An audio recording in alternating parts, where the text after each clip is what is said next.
Hello అండి. 'కృతయుగ్' అనే నవల 6వ భాగానికి స్వాగతం అండి. చదువుతున్నది లక్ష్మి. నవల వినంగానే నచ్చితే కనుక ఒక లైక్ చేయండి. ఇక కథలోకి వెళితే, రేపు మన ప్రోగ్రాం ఏమిటి అంటూ తమ సూట్లో రిలాక్స్డ్గా కూర్చున్నప్పుడు స్నిగ్ధను అడిగాడు 'కృతయుగ్'. నీ అభిప్రాయం చెప్పు, వచ్చి పక్కన కూర్చుని కళ్ళల్లోకి చూస్తూ అడిగింది స్నిగ్ధ. నా అభిప్రాయం అయితే మనం వెనక్కి వెళ్ళిపోవడం మంచిదనిపిస్తోంది. అనవసరంగా రిస్క్ తీసుకోవటం ఎందుకు? ఆమె నడుం చుట్టూ చేతిని పోనిచ్చి నడుం వంపులో మృదువుగా తడుముతూ దగ్గరకు లాక్కున్నాడు. ఆమె చొరవగా అతడి యాదగాలు ముద్దాడింది. రిస్క్ లేకపోతే లైఫ్లో థ్రిల్లేముంది? ప్రస్తుతం మన లక్ష్యం ఆ నిధిని సాధించటం. దాని గురించి ఆలోచించకుండా వెనక్కి వెళ్ళిపోదామంటావేమిటి? ఆ నిధి రహస్యం మీ వంశంలో పరంపరగా వచ్చింది కాబట్టి నీకే ఎక్కువ పట్టుదల ఉండాలి, తెలుసా అంది. నా భయం నా గురించి కాదు, నీ గురించి. వెళ్ళిన వాళ్ళు వెనక్కి తిరిగి రాలేదు, చూసావు కదా. చూశాను, కానీ నువ్వు పక్కనుంటే నేను చావు కూడా భయపడను. రేపు దీవి మీద అడుగు పెడుతున్నాం, అంతే.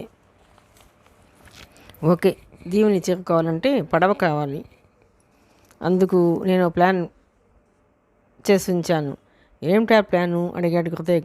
ఉదయం మనం నదీ తీరానికి వెళ్ళి ఒక మోటార్ బోట్ కొందాం. బోటులో నది వెంట ప్రయాణం చేద్దాం, అంది స్నిగ్ధ. ఈ ఐడియా బాగుంది, కానీ ఇంకేం చెప్పకు, అంతే. నాకు నిద్ర వస్తుంది. వెళ్ళి నీ గదిలో పడుకో. లేదు, ఇక్కడే నీ పక్కలో పడుకుంటాను. హలో, నా బ్రహ్మచర్యాన్ని పరీక్ష పెట్టుకు ప్లీజ్. నేను బ్రహ్మచర్యాన్ని వదిలేయాలనుకుంటున్నాను. ఆమె గొణుగుతుంటే కృతయుగ్కి నవ్వొచ్చేసింది. పెళ్ళవని, ఇద్దరం ఒకేసారి బ్రహ్మచర్యాన్ని వదిలేద్దాం. ప్రస్తుతానికి ఎవరి బెడ్ వారిదే, ఓకే అంటూ సున్నితంగా ఆమెను విడిపించుకున్నాడు. ఇంతలో అతడి సెల్ మోగింది. అది కాంచన కాల్. నెంబర్ చూడగానే నొసలు విరిచాడు. హలో అన్నాడు. హాయ్, ఎలా ఉన్నావు అడిగింది కాంచన. ఫైన్, నువ్వెలా ఉన్నావు? Not fine. నువ్వు పక్కన లేవుగా. ఆ విషయంలో స్నిగ్ధ అదృష్టవంతురాలు. నిష్ఠూరాలాపి విషయానికి రా. ఎక్కడున్నావు? హైదరాబాద్లోనే. అబద్ధం, స్ట్రేట్లో లేవు.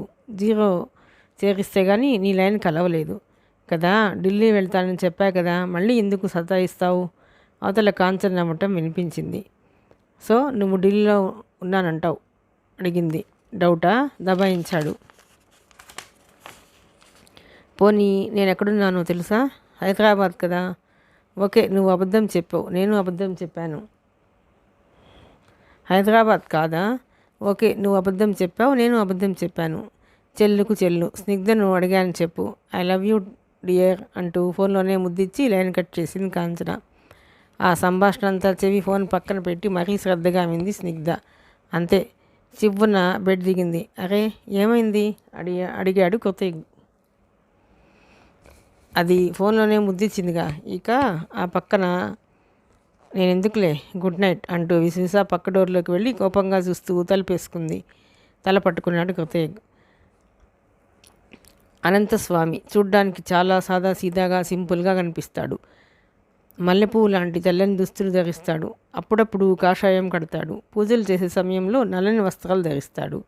నుదుట కుంకుమ బొట్టు, మెడలో పూసల దండలు, తెల్లటి జుత్తు, కొద్దిగా పెరిగిన గడ్డంతో ఎప్పుడూ ప్రశాంతంగా ఉంటాడు. కళ్ళు మాత్రం నిప్పు ముద్దల్లా ఎర్రగా ఉంటాయి. ఆయన చూస్తే ఎవరు గొప్ప మంత్రవాది అనుకోరు, భక్తుడు అనుకుంటారు. అసలు అన్నారావుకి అనంతస్వామి పరిచయమే విచిత్రంగా జరిగింది. అనంతస్వామి పుట్టింది సద్బ్రాహ్మణ వంశంలో, అది కేరళలో. తమ ఇలవేలుపు అనంత పద్మనాభస్వామి మీద భక్తితో తల్లిదండ్రులు బిడ్డకు అనంతస్వామి అని పేరు పెట్టుకున్నారు. అయితే బిడ్డ జాతకం చూసిన పెద్దలు వీడు ఎవడని లెక్క చేయడు, తనకు తోచిన మార్గంలో వెళతాడు, గొప్ప మేధావి, ఏకసంతాగ్రాహి, బాగా చదువుకుంటాడు, కానీ పిన్న వయసులోనే దేశ సంచారి అవుతాడు. ఎవరికీ అర్థం కాడు. ఇతను ఎంత గొప్పవాడైనా ఊరు పేరు ఉండదు. బతికినంత కాలం ఏ లోటు ఉండని జీవితం వీడిది అని చెప్పారు. అక్షరాల అదే జరిగింది. పెరిగే కొద్దీ అనంతస్వామి ఎవరికి అర్థమయ్యేవాడు కాడు. వేదాధ్యయనం చేసేవాడు కాదు. కులాచారాలు పట్టించుకునేవాడు కాదు. ఎప్పుడూ ఏదో ఆలోచనల్లో ఉండేవాడు. 15వ ఏట ఇంట్లో తిట్టారని అలిగి ఇల్లు వదిలేశాడు. తనకు ఇష్టమైన తాంత్రిక విద్యల అభ్యాసం కోసం గురువుల్ని వెతుక్కుంటూ దేశ సంచారం అయ్యాడు. ఆ కాలంలో మంత్రగాళ్లకు ప్రసిద్ధి కేరళ. ఆ మాటకొస్తే ఇప్పటికీ కేరళ, ఒరిస్సా, అస్సాం స్టేట్స్లో ఉండే మంత్రగాళ్లను మించిన వాళ్ళు ప్రపంచంలో ఎక్కడా లేరంటారు. కేరళ మంత్రగాళ్ళు ఎంత ప్రసిద్ధులంటే ఎదుటి వ్యక్తి ఉమ్మి వేస్తే అది ఆరేలోపు ప్రాణం తీయగల మంత్రప్రయోగం వాళ్ళకి తెలుసు అంటారు. అటువంటి కేరళలో 10 ఏళ్ళు తిరిగాడు అనంతస్వామి. మారుమూల ప్రాంతాల్లోని మంత్రగాళ్ళను కూడా ఆశ్రయించి మంత్ర విద్యలు అభ్యసించాడు. అన్ని విద్యలు అందరి వద్ద ఉండవు కాబట్టి కొత్త గురువు ఎవరిని ఆశ్రయించినా తనకు తెలిసిన విద్యల్ని ప్రదర్శించేవాడు కాదు. విషయంతో గురువుల్ని మెప్పించి తనకు కావలసిన విద్య నేర్చుకుని వచ్చేసేవాడు. 25 సంవత్సరాల వయసు వచ్చేసరికి కేరళ అంతటా తిరిగి అనేక రహస్య విద్యలు సాధించాడు. అయినా ఇంకా నేర్చుకోవాలని తపన. కొంతకాలం ఒరిస్సా వెళ్ళిపోయి వైతరణి తీరాన గల విరజామాత ఆలయ ప్రాంతాల్లో సంచరించాడు. ఈ విరజామాత ఆలయం పురాణ ప్రసిద్ధమైంది. మాంత్రిక తాంత్రిక విద్యలకు అనాదిగా కేంద్రస్థానంగా విలసిల్లిన చోటు. ఈ ఆలయ చరిత్ర కూడా విశిష్టమైనది. ఒకప్పుడు గయాసురుడు అనే రాక్షసరాజు ఆ ప్రాంతాన్ని పరిపాలించేవాడు. అతడు రాక్షసుడైన తామస గుణంతో తపస్సు చేసి దేవతలను ప్రసన్నం చేసుకున్నవాడు. ధర్మబద్ధంగా పాలించేవాడు. గొప్ప విష్ణు భక్తుడు. గొప్ప పవిత్రమైన వాడుగా పేరు పొందాడు. ఇలా ఉండగా దేవర్షులు మహర్షులంతా గొప్ప యాగం ఒకటి తలపెట్టారు. ఆ యాగ ప్రదేశం ఎంత పవిత్రంగా ఉండాలని చర్చకు వచ్చినప్పుడు అది గయాసురుడి వక్షస్థమంత పవిత్రంగా ఉండాలని నిర్ణయించారు. ఎంత గాలించినా అంత పవిత్రమైన ప్రదేశం దొరకలేదు వారికి. ఈ లోపల ఆ విషయం గయాసురుడికి తెలిసింది. ఒక మంచి పనికి తన శరీరం ఉపయోగపడితే కావలసింది ఏముందనుకున్నాడు. మహర్షుల్ని సంప్రదించి తన శరీరం త్యాగం చేయడానికి సంసిద్ధత వ్యక్తం చేశాడు. మహర్షులు సంతోషించారు. గయాసురుడు ప్రాణత్యాగం చేయగానే అతడి శరీరం అనూహ్యంగా పెరిగిపోతూ శిరస్సు నేటి గయ వరకు వ్యాపించింది. అందుకే అది గయా అని తర్వాతి కాలంలో బుద్ధుని కారణంగా బుద్ధగయగా ప్రసిద్ధి చెందింది. గయాసురుడి ఛాతీ వైతరణి తీరాన సువిశాలంగా విస్తరించగా గయాసురుడి పాదాలు ఆంధ్రాలోని పిఠాపురం వరకు వ్యాపించాయట. ఆ విధంగా పాదాలు వ్యాపించిన చోటు కాబట్టి దాన్ని పీఠికాపురం అన్నారు. అదే కాలక్రమంలో పిఠాపురం అయింది. ఇక వైతరణి తీరాన వ్యాపించిన గయాసురుని జాతి ప్రాంతంలో యాగాలు నిర్మించి పవిత్రమైన యాగాన్ని మహర్షులు నిర్విఘ్నంగా కొనసాగించారు. ఆ యాగాగ్ని నుంచి ఆవిర్భవించినదే విరజామాత. ఆవిడ పేరు మీదే తర్వాతి కాలంలో అక్కడ ఊరు వెలిసింది. దాన్ని విరజాపురిగా వ్యవహరించేవారు. కాలక్రమంలో అదే నేటి జాజ్పూర్ అయింది. విరజామాత ఆ ఊరి దేవత. అద్భుతమైన ఆలయం నిర్మించారు. బౌద్ధం ప్రబలంగా వ్యాపించిన కాలంలో కూడా చెక్కు చెదరకుండా నిలబడిన అద్భుత ఆలయం అది. దేవలీలల గురించి స్థానికంగా అనేక గాథలు ప్రచారంలో ఉన్నాయి. ఈ ఆలయం మాంత్రిక తాంత్రిక పూజలకు కేంద్రంగా మారి ఎందరో ఇక్కడ ఆ విద్యల్ని అభ్యసించేవారు. అనంతస్వామి 10 ఏళ్ల పాటు జాజ్పూర్లో ఉండి అనేక క్షుద్ర విద్యలు సాధన చేసి సొంతం చేసుకున్నాడు. కొంతకాలం అస్సాంలో కూడా తిరిగాడు. ఇలా సుమారు 50 సంవత్సరాల వయసు వచ్చే వరకు తన అభ్యాసం కొనసాగుతూనే ఉండటంతో బ్రహ్మచారిగానే మిగిలిపోయాడు. ఒకసారి తమ వారిని చూడాలని కేరళ వెళ్ళాడు. తండ్రి పోయాడు. తల్లి ఉంది. 8 మంది సంతానంలో 3 పోగా తనతో పాటు ఇంకా 4 బతికే ఉన్నారు. వాళ్ళల్లో ఒక అక్క, ఒక అన్న, 2 తమ్ముళ్ళు ఉన్నారు. అంతా పెళ్ళిళ్ళు చేసుకుని మనవలు మనవరాళ్లతో ఉన్నారు. తల్లి పెద్ద కొడుకు ఇంట ఉంటుంది. అయితే అందరూ పేదరికంతో అవస్థలు పడుతున్నారు. చిన్నప్పటి నుంచి తనకున్న ఉత్సాహం కొద్దీ ఎన్నో విద్యలు నేర్చుకుని మంత్రవాది కాగలిగాడు. కానీ తన విద్యలతో సాటి మానవులకి హాని చేసి డబ్బు సంపాదించాలనే చెడు తలంపు అనంతస్వామికి ఎప్పుడూ లేదు. తన విద్యలు నలుగురికి ఉపయోగపడాలనే అతడి ఆశయం. కత్తికి 2 వైపులా పదును ఉన్నట్టే మంత్రశక్తులు 2 విధాలుగా ఉపయోగపడతాయి.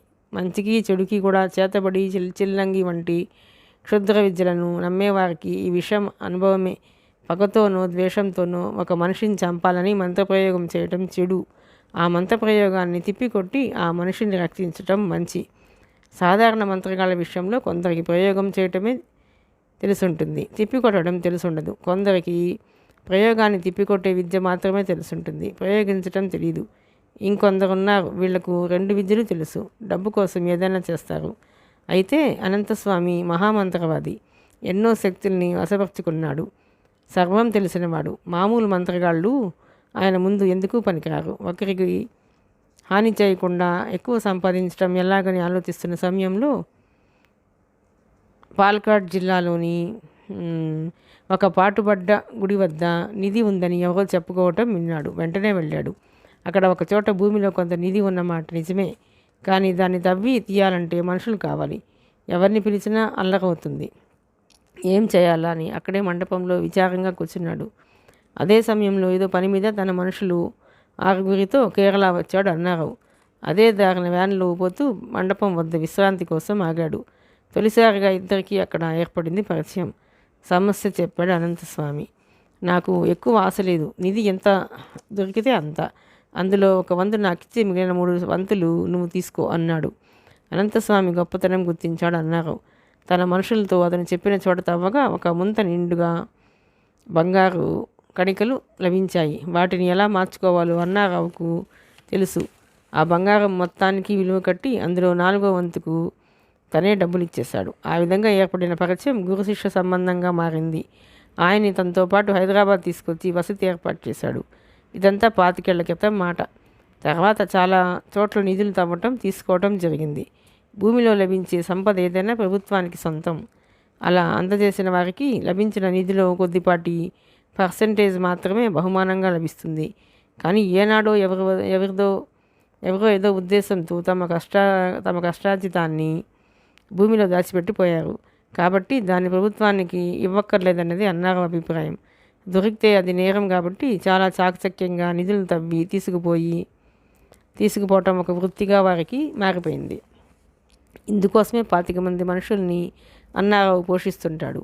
వాళ్ళల్లో 5 ఎప్పుడూ దేశంలో సంచరిస్తూ నిధుల రహస్యాన్ని సేకరించే పనిలో ఉంటారు. చిన్న చిన్న నిధుల సంగతి ఎలా ఉన్నా గతంలో తాము తవ్విన నిధుల్లో చెప్పుకోదగ్గది నల్లమల అడవిలోని రాతికోట నిధి. శిథిలమైన కోట నట్టడవిలో ఉంది. పునాదులే మిగిలాయి. ఏ కాలంలో ఎవరు కట్టారు, ఏ యుద్ధంలో కోట నాశనమైందో చరిత్రకు అందని విషయం. కాగా ఆ కోట దక్షిణ భాగంలో ఎక్కడో నిధులున్నాయని స్థానిక గిరిజనుల్లో తరతరాలుగా చెప్పుకుంటున్న వార్త. ఆ వార్త తెలియగానే అన్నారావు బృందం అక్కడ వాలిపోయింది. 15 రోజులు ఆ శిథిలాల వద్ద మకాం వేసి అన్వేషణ సాగించారు. నిధి ఉన్న ప్రదేశాన్ని గుర్తించటం అనంతస్వామికే ఓ పట్టాన అంత చిక్కలేదు. నిధికి ఏదో కావలి శక్తి ఉంది, అది చాలా శక్తివంతమైంది. నిధి అంజనంలో కనబడకుండా ఆ శక్తి అడ్డం పడుతూ అడ్డంకులు సృష్టిస్తోంది. ఆ శక్తిని వశపరుచుకుంటే కానీ చోటు తెలియదు. 3 రోజుల పాటు ఏకదీక్షలో పూజలు చేసి ఆ శక్తిని వశపరుచుకున్నాడు అనంతస్వామి. తర్వాత భూమికి 30 అడుగుల లోతులో నిక్షిప్తమై ఉన్న 2 రాగి బిందెల నిండా బంగారం లభించింది. అనంతస్వామి ప్రశాంతంగా నివసించడానికి చక్కని బంగ్లా నిర్మించి బహుమతిగా ఇచ్చాడు అన్నారావు. అలాగే తన వంతు వచ్చిన సొమ్ముని తమ వాళ్లకు పంపిస్తూ వాళ్ళ ఆర్థిక సమస్యలు తీర్చి ఆదుకున్నాడు అనంతస్వామి. చివరి దశలో ఆయన తల్లి అనంతస్వామి వద్ద కొంతకాలం ఉండి ఇక్కడే తుది శ్వాస వదిలింది. ఇంతకాలం తర్వాత అనంతస్వామి శక్తికి పరీక్ష పెడుతున్నది నిధి ఇదే. ఆది విష్ణు ఆలయం వద్ద దీవిలో నిక్షిప్తంగా చేయబడిన నిధి దీవి అంతు చూడాలని అనంతస్వామికి పట్టుదలగా ఉంది. అందుకే ఆ ఉదయం క్షిప్రా నది తీరంలోని ఇసుక మేట మీద ప్రత్యేక పూజకు ఏర్పాట్లు చేయించాడు. అది ఉజ్జయినికి దక్షిణంగా నదీ తీరంలో నిర్జన ప్రాంతం. నదీ తీరంలోని నిర్జన ప్రాంతం.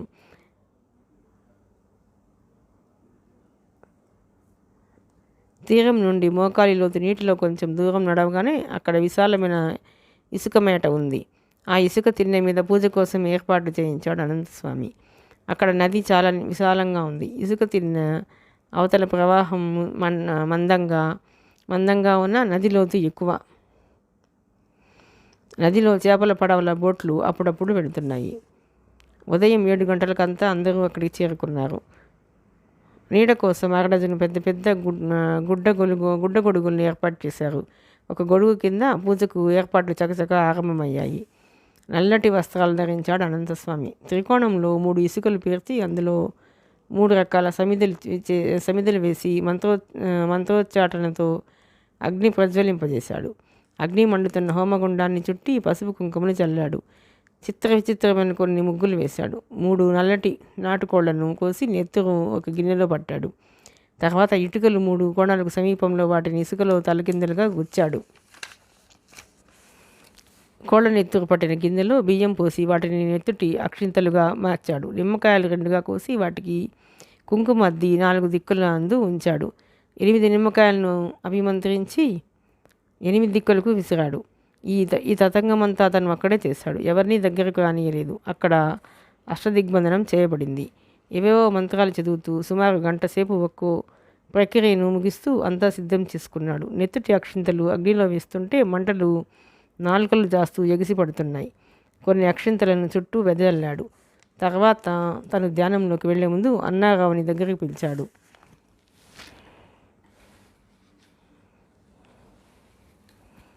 ఎనిమిది అడుగుల దూరంలో ఉండగా అతన్ని అక్కడే ఆపి, నా ధ్యానం చాలాసేపు కొనసాగుతుంది. ఎవరూ మీరున్న చోటు వదిలి ముందుకు రావద్దు.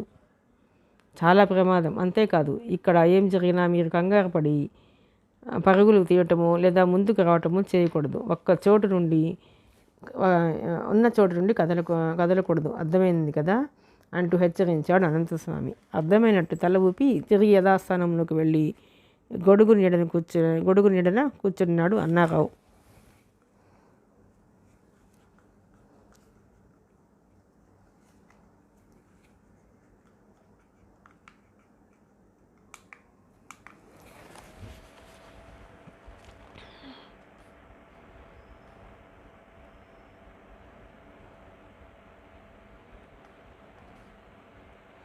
తన మనుషులకు చెప్పి హెచ్చరించాడు. అంతవరకు మౌనంగా ఉన్న మహీధర్ ఉన్నట్టుండి లేచాడు.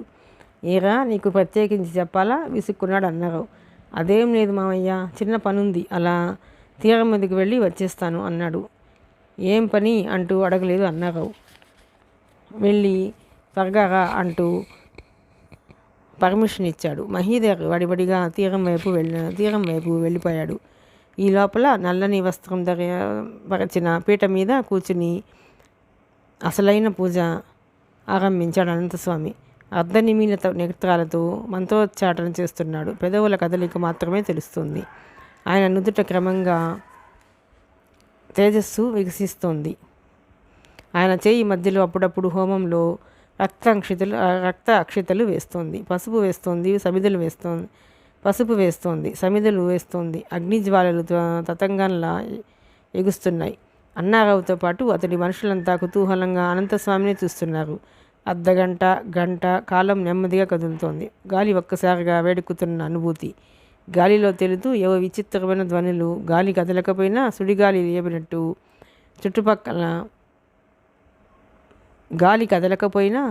లేపినట్టు చుట్టుపక్కల ఇసుక చెల్లున లేచి కింద పడుతోంది. ఊపిరి బిగబట్టి ఉత్కంఠ బెరదలై చూస్తున్నారంతా. అనంతస్వామి ముఖం క్రమంగా ఎరుపు రంగు పులుముకుంటోంది. ఆయన పెదవులు నిరాటంకంగా మంత్రోచ్చాటన చేస్తూనే ఉన్నాయి. గాలి పూర్తిగా అక్కడ స్తంభించినట్టయింది. గుండెకొడుగుల వద్ద నుంచి బయలుదేరిన మహీధర్ ప్యాంటు పైకి లాక్కుని నదీ నీటిపాయను దాటి తీరం మీదకు వచ్చాడు. అతడు వచ్చేసరికి ఏటిగట్టి దిగువన వేప చెట్టు కింద మొపేడ్ నిలిపి ఒక బక్కపలచని యువకుడు కూర్చున్నాడు. మహీధర్ రాకును గమనించి మొపేడ్ దిగి అవతలికి వచ్చాడు. ఏమైంది అడిగాడు మహీధర్. అతడి పేరు సుహాన్, మినర్వా హోటల్లో లిఫ్ట్ బాయ్. నిన్న ఉజ్జయినికి రాగానే వాడిని కలుసుకుని కొంత డబ్బిచ్చి కృతజ్ఞ సిగ్దల మీద నిఘా ఏర్పాటు చేశాడు. కొంచెం సేపటి క్రితం వాడు ఫోన్ చేశాడు. ఇక్కడికి రమ్మని చెప్పాడు. వాడిని కలుసుకోవటం కోసమే లేచి తీరం మీదకి వచ్చాడు. మీరు చెప్పిన జంట ఇంత క్రితమే రేవులోని జెట్టి వద్దకు వచ్చి ఒక మోటార్ బోటు అద్దెకు తీసుకుంది చెప్పాడు సుహాన్. ఆ మాట వింటూనే వాళ్ళు దీవికి బయలుదేరే ఉద్దేశంలో ఉన్నట్టు గ్రహించాడు మహీధర్. తర్వాత అడిగాడు. వేగంగా దూసుకెళ్లే 4 మీటర్ మినీ బోట్ అది. వేగంగా దూసుకెళ్లే 4 సీటర్ మినీ బోట్ అది. ట్యాంక్ ఫుల్ చేయించటమే కాకుండా స్పేర్గా మరో క్యాన్ ఆయిల్ ఉంచమన్నారట. డ్రైవర్తో పని లేదు, వాళ్లే బోట్ని డ్రైవ్ చేసుకెళ్తారట. అంత అంత ఆయిల్ దేనికి? ఎక్కడికో ప్రయాణం వివరాలు తెలియదు కానీ ఓనర్కి బాగానే డబ్బు ముట్ట చెప్పారు. అందుకే బోటును అప్పగించడానికి ఒప్పుకున్నాడు, వివరించాడు సుహాన్. ఓకే, ఈ వివరాలు చాలు. వాళ్ళ మీద ఓ కన్నేసి ఉంచు. ఇంతకీ వాళ్ళు బయలుదేరి వెళ్ళిపోయారా లేదా? ఓ గంటలో వస్తామని చెప్పి వెళ్ళారట. నేను ఇక్కడికి రావడానికే అర్ధగంట పట్టింది. కాసేపట్లో వాళ్ళు బయలుదేరొచ్చు అన్నాడు. ఓకే, నువ్వు వెళ్ళిపో అంటూ సుహాన్కి కొంత డబ్బిచ్చి పంపించేశాడు మహీధర్. వాడు మొపెడ్ మీద వెళ్ళిపోగానే చింటూ బాయ్కి ఫోన్ చేశాడు. వెంటనే లైన్లోకి వచ్చాడు వాడు. ఎక్కడున్నారు అడిగాడు. హోటల్లో మాత్రం లేము అటు నుంచి సమాధానం. ఏం చేస్తున్నారు? ప్రస్తుతం మమ్మల్ని చూసినా నువ్వు గుర్తుపట్టలేవు బాయ్. ఎందుచేత? ఎందుకంటే మేము ఇప్పుడు బౌద్ధ భిక్షులం. ఫెళ్ళున నవ్వాడు చింటూబాయ్. మహీధర్కి బుర్ర గిర్రల తిరిగినంత పనైంది. ఉజ్జయిని ప్రాంతాల్లో బౌద్ధ గ్రామాలున్నాయి. భిక్షువులు కనిపించడం సహజమే, కానీ వీళ్ళు బౌద్ధ సన్యాసుల్లో కలిసిపోవడం ఏమిటి? ఈ జ్ఞానోదయం ఎప్పుడైంది వీడికి? కృతయుగ్ తల నరికి పట్టుకుపోతాడని చెప్పి ఇలా అయిపోయాడేమిటి? తమాషా చేస్తున్నావా? సీరియస్గా అడిగాడు. తమాషా కాదు మహీధర్, నిజంగా బౌద్ధ సన్యాసుల వేషం కట్టాం ఈ పూట. ఎందుకో తెలుసా? కాసేపట్లో మేము మినర్వా హోటల్కి వెళతాం. సమయం చూసి కృతయుగ్ని కాల్చి చంపి తల నరుక్కుపోతాం. అవతల నుంచి చింటూబాయ్ మాటలు వినగానే మహీధర్ పెదవుల మీద చిరునవ్వు ప్రత్యక్షమైంది. తను భయపడినట్టు వాడేమీ తన శపథాన్ని మర్చిపోలేదు. ఆ పని మీదే ఉన్నాడు. కాదంటే వీళ్ళు వెళ్ళేసరికి కృతయుగ్ హోటల్లో ఉండడన్న సంగతి తెలియదు. చింటూబాయ్, నువ్వు ఇప్పుడు వెళ్ళినా వాడు హోటల్లో దొరకడు చెప్పాడు. ఎక్కడుంటాడు? అటు నుంచి అడిగాడు చింటూబాయ్. వాడు ఆ అమ్మాయితో కలిసి నది ఎగువకు చాలా దూరం మోటార్ బోట్లో బయలుదేరుతున్నాడు. నీకు లక్కీ ఛాన్స్. ఫాలో అయితే నది మీద ఒంటరిగా చిక్కుతాడు. ఇద్దరినీ లేపేయి. ఉపేక్షిస్తే వాళ్ళు సాయంత్రానికి కానీ తిరిగి రారు. చాలు మహీధర్, ఈ ఇన్ఫర్మేషన్ చాలు. ఇప్పుడే మేము కూడా అట్టే బయలుదేరుతున్నాం. తిరిగి వచ్చాక ఫోన్ చేసి శుభవార్త చెప్తాను. థ్యాంక్ యూ మై ఫ్రెండ్ అంటూ అవతల లైన్ కట్ చేశాడు చింటూబాయ్. తనకున్న అడ్డంకి కృతయుగ్. ఆ అడ్డంకి తొలగిపోయి కాంచన తనదవుతుందన్న ఆనందంలో వెనుదిరిగాడు మహీధర్. అతడు ఏటిగట్టు దిగి నీటిపాయల్లో అడుగు పెడుతుండగా ఇసుక తెన్న మీద ఉన్నట్టుండి చెలరేగింది కలకలం. పాము పాము అని అరుస్తున్నారు. వెర్రికేకలు వేస్తూ తమ మనుషులు కొందరు ఇసుకలో పడుతూ లేస్తూ తనున్న దిశగా పరుగులెత్తుకు రావటం చూసి గాబరాతో ఎక్కడి వాడక్కడే బొమ్మలా నిలబడిపోయాడు మహీధర్. అనంతస్వామి పూర్తిగా పూజలో నిమగ్నమై ఉన్నాడు. నిష్ఠతో మంత్రోచ్చాటన చేస్తున్నాడు. తర్వాత అరమూత కనులతో భూమధ్యం నుంచి ఏదో వీక్షించే ప్రయత్నంలో ఉన్నాడు. ఆయన జ్ఞానదృష్టిలో ఏదో ఒక చీకటి ప్రాంతం అస్పష్టంగా గోచరిస్తుంది. దాన్ని స్పష్టంగా చూడాలనుకుంటున్న ఆయన ప్రయత్నం నెరవేరకుండా ఏదో బలీయమైన శక్తి అడ్డం పడుతుంది. కేబుల్ ప్రాబ్లం ఉన్నప్పుడు టీవీలో క్షణం బొమ్మ కనిపించి మరుక్షణం బొమ్మలు చెదిరిపోయి గీతలు చొక్కలు కనిపించినట్టు దీవిలో తను వీక్షించదలచిన ప్రాంతం కనబడకుండా దోపూజలాడుతోంది. తనకు అడ్డం పడుతున్న శక్తి ఏమిటో అర్థమవుతోంది ఆయనకి. దాన్ని తొలగించడం కోసం మధ్య మధ్యలో నిమ్మకాయలు చిదిమి విసిరేస్తున్నాడు. హోమంలో మరిన్ని రక్తాక్షతలు వేస్తున్నాడు. క్షణాలు గడుస్తున్నాయి కానీ లక్ష్యం నెరవేరటం లేదు. తీవ్రంగా తన ప్రయత్నం కొనసాగిస్తున్నాడు అనంతస్వామి. ఉదయం 9 గంటలు కాలేదు. వాతావరణంలో నిప్పులు చెరిగేంత వేడిమి ఉద్భవిస్తోంది. తట్టలతో ఎత్తిపోస్తున్నట్టుగా ఇసుక తాముగా ఉవ్వెత్తున లేచి మంటపడుతుంది. హోమగుండం వైపు దూసుకొస్తున్న ఇసుక అంతకన్నా వేగంగా వెనక్కిపోతుంది. పూజకు విఘ్నం కలిగించి హోమాన్ని ఆర్పేయాలని ఏదో శక్తులు శతవిధాలా ప్రయత్నిస్తూ గాల్లో తిరుగుతున్న అనుభూతి అందరికీ కలుగుతోంది. భయం, ఉత్కంఠత, ఆందోళన, ఏం జరగబోతోందన్న ఆతృత అన్నీ ఒకేసారి ఊపిరిగొని ఎవరికి వారు ఊపిరి బిగబట్టి పరిస్థితిని గమనిస్తున్నారు. అవసరమైతే అక్కడి నుంచి వెనక్కు పారిపోవడానికి అనువుగా కొందరు మోకాళ్ల మీద సిద్ధంగా ఉన్నారు. గాలి స్తంభించినట్టయి చెమటలు కమ్ముతున్నాయి అందరికీ. అంతటి ఉచ్చఘట్టంలో కూడా ధైర్యం సడలకుండా పరిస్థితిని గమనిస్తున్న వాళ్ళు ఇద్దరే. ఒకడు అన్నారావు, రెండోవాడు ముఖ్య అనుచరుడు పీటర్. క్రమంగా అనంతస్వామి ముఖం జేగురంగు సంతరించుకుంటోంది. హోమం ముందు అగ్నిశిఖలా ఉన్నాడు ఆయన. నిరంతర మంత్రోచ్చాటన సాగుతుంది. ఆయనలో అసహనంతో కూడిన క్రోధం ఛాయలు పొడచూపుతున్నాయి. ఉన్నట్టుండి కళ్ళు తెరిచాడు ఆయన. రా, నా ముందుకు రా. మేఘగర్జనలా గాలిలో ప్రతిధ్వనించింది ఆయన గొంతు. ఆయన ఎవరిని పిలిచింది అర్థం కాక ముఖాముఖాలు చూసుకున్నారంతా. కొద్ది సెకండ్ల తర్వాత వారికి సమాధానం లభించింది. ఇసుక తిన్న పశ్చిమంగా నది వద్ద నుంచి ఒక్కసారిగా కనపడి రివ్వున దూసుకుపోసాగిందో అద్భుతమైన సర్పం. 9 అడుగుల పొడవున దుంగలా లావుగా ఉంది. ఎండ పొడలకు పసుపు వన్నెలు మిలమిలా మెరిసిపోతుంది. అది సూటిగా తమ దిక్కునే రావడం చూడగానే ప్రాణాలు పైన ఎగిరిపోయినంత పనయింది అనుచరులకి. ధైర్యం సడిలిపోగా కొందరు చివ్వున లేచారు. పాము, బాబోయ్ పాము అని అరుస్తూ ఏటిగట్టు దిశగా పడుతూ లేస్తూ పరుగులు తీశారు. అన్నారావు పీటర్లతో పాటు మరో 4 మాత్రమే గుడ్డగొడుగుల కింద ఉన్నారు. వాళ్ళు కూడా కలవరంతో లేచి నిలబడ్డారు. ఆ భయంకర సర్పం తోకతో ఇసుకను చెల్లాచెదురు చేస్తూ భీకరంగా ముసలు కొడుతూ క్రోధావేశంతో సూటిగా అనంతస్వామి తీసుకువచ్చింది. ఆయన వేసిన ముగ్గుకి 3 అడుగుల దూరంలో ఆగి చుట్టుకొని 4 అడుగుల ఎత్తున లేచి చేటల్లా పడగ విప్పి నాలుకలు తొడుతూ ఎర్రటి నేత్రాలతో అనంతస్వామిని చూస్తోంది. కళ్ళు తెరిచి సర్పాన్ని గమనిస్తున్నాడు అనంతస్వామి. రా, ముందుకు రా, ముగ్గుల్లోకి రా. ఉరుములాంటి గొంతుతో నాగాన్ని శాసిస్తూ గుప్పెడు విభూది చల్లాడు. ప్రతిగా పెద్దగా బుసకొట్టి 2 అడుగులు వెనక్కు జరిగింది సర్పం. మరోసారి ముగ్గులోకి రమ్మని హుంకరించాడు అనంతస్వామి. ఆ సర్పం ముగ్గులోకి వస్తే కట్టి బంధించాలని అనంతస్వామి చూస్తున్నాడు. అతని ఉద్దేశం తెలిసినట్టు అది ముందుకు రాకుండా ఆనతిని ధిక్కరించింది. ఆయన మంత్రశక్తిని సవాల్ చేసింది. ఉన్నట్టుండి పడగను ఆడించి గబుక్కన వెనుతిరిగింది ఆ సర్పం. అలా తిరుగుతూ తోకతో ముగ్గును బాది చెల్లాచెదురు చేసి ఎంత వేగంతో వచ్చిందో అంతే వేగంతో రివ్వున పాకుతూ నీటి వైపుకు దూసుకు వెళ్ళి అదృశ్యమైంది. ఎప్పుడైతే పాము తన కట్టు నుంచి తప్పించుకు వెళ్ళిపోనారంభించిందో మరుక్షణం మంత్రాలాపి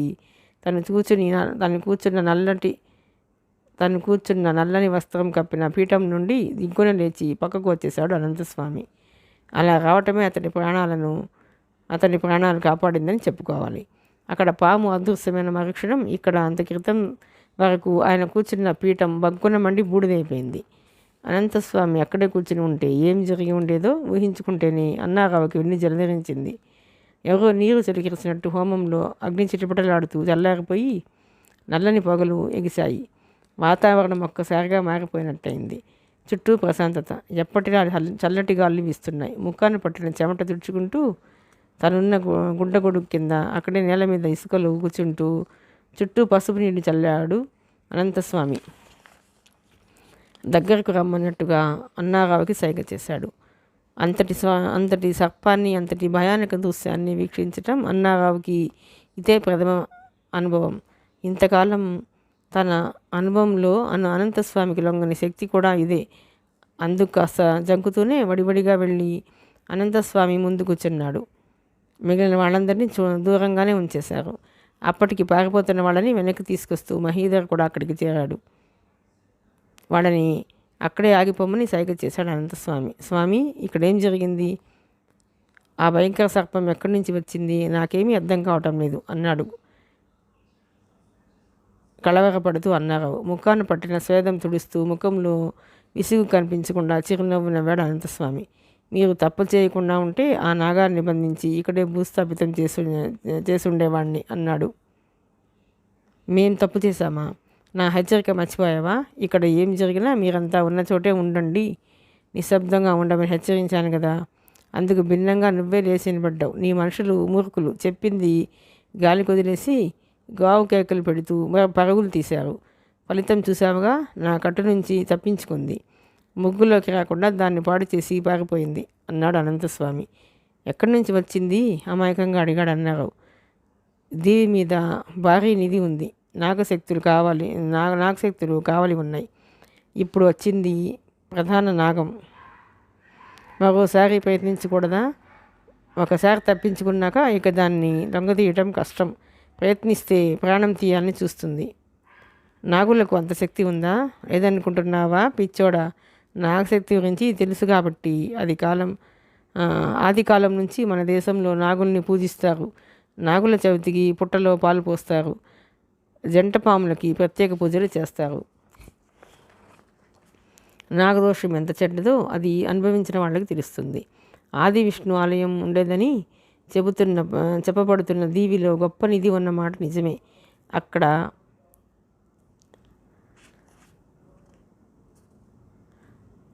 అక్కడ కొన్ని నాగశక్తులు కాపలా ఉంచబడ్డాయి. వాటిలో ప్రధానమైనది పింగళ నాగశక్తి అంటూ చెప్పడం ఆపాడు అనంతస్వామి. నాగులకు పేర్లు ఉన్నాయా? ఆశ్చర్యపోయాడు అన్నారావు. ఎందుకంత ఆశ్చర్యం? పేర్లు లేకుండా ఎలా ఉంటాయి? అర్జునుడిని వలచి గాంధర్వ వివాహం చేసుకున్న ఉలూచి నాగకన్య కాదా? మన హైందవ పురాణాల ప్రకారం సృష్టించేది బ్రహ్మదేవుడైనప్పటికీ సృష్టికి మూలకర్తగా మనం మహనీయుడైన కశ్యప మహర్షి గురించి చెప్పుకోవాలి. దేవతలైన, రాక్షసులైన, నాగులైన, గరుడలైన, ఆఖరికి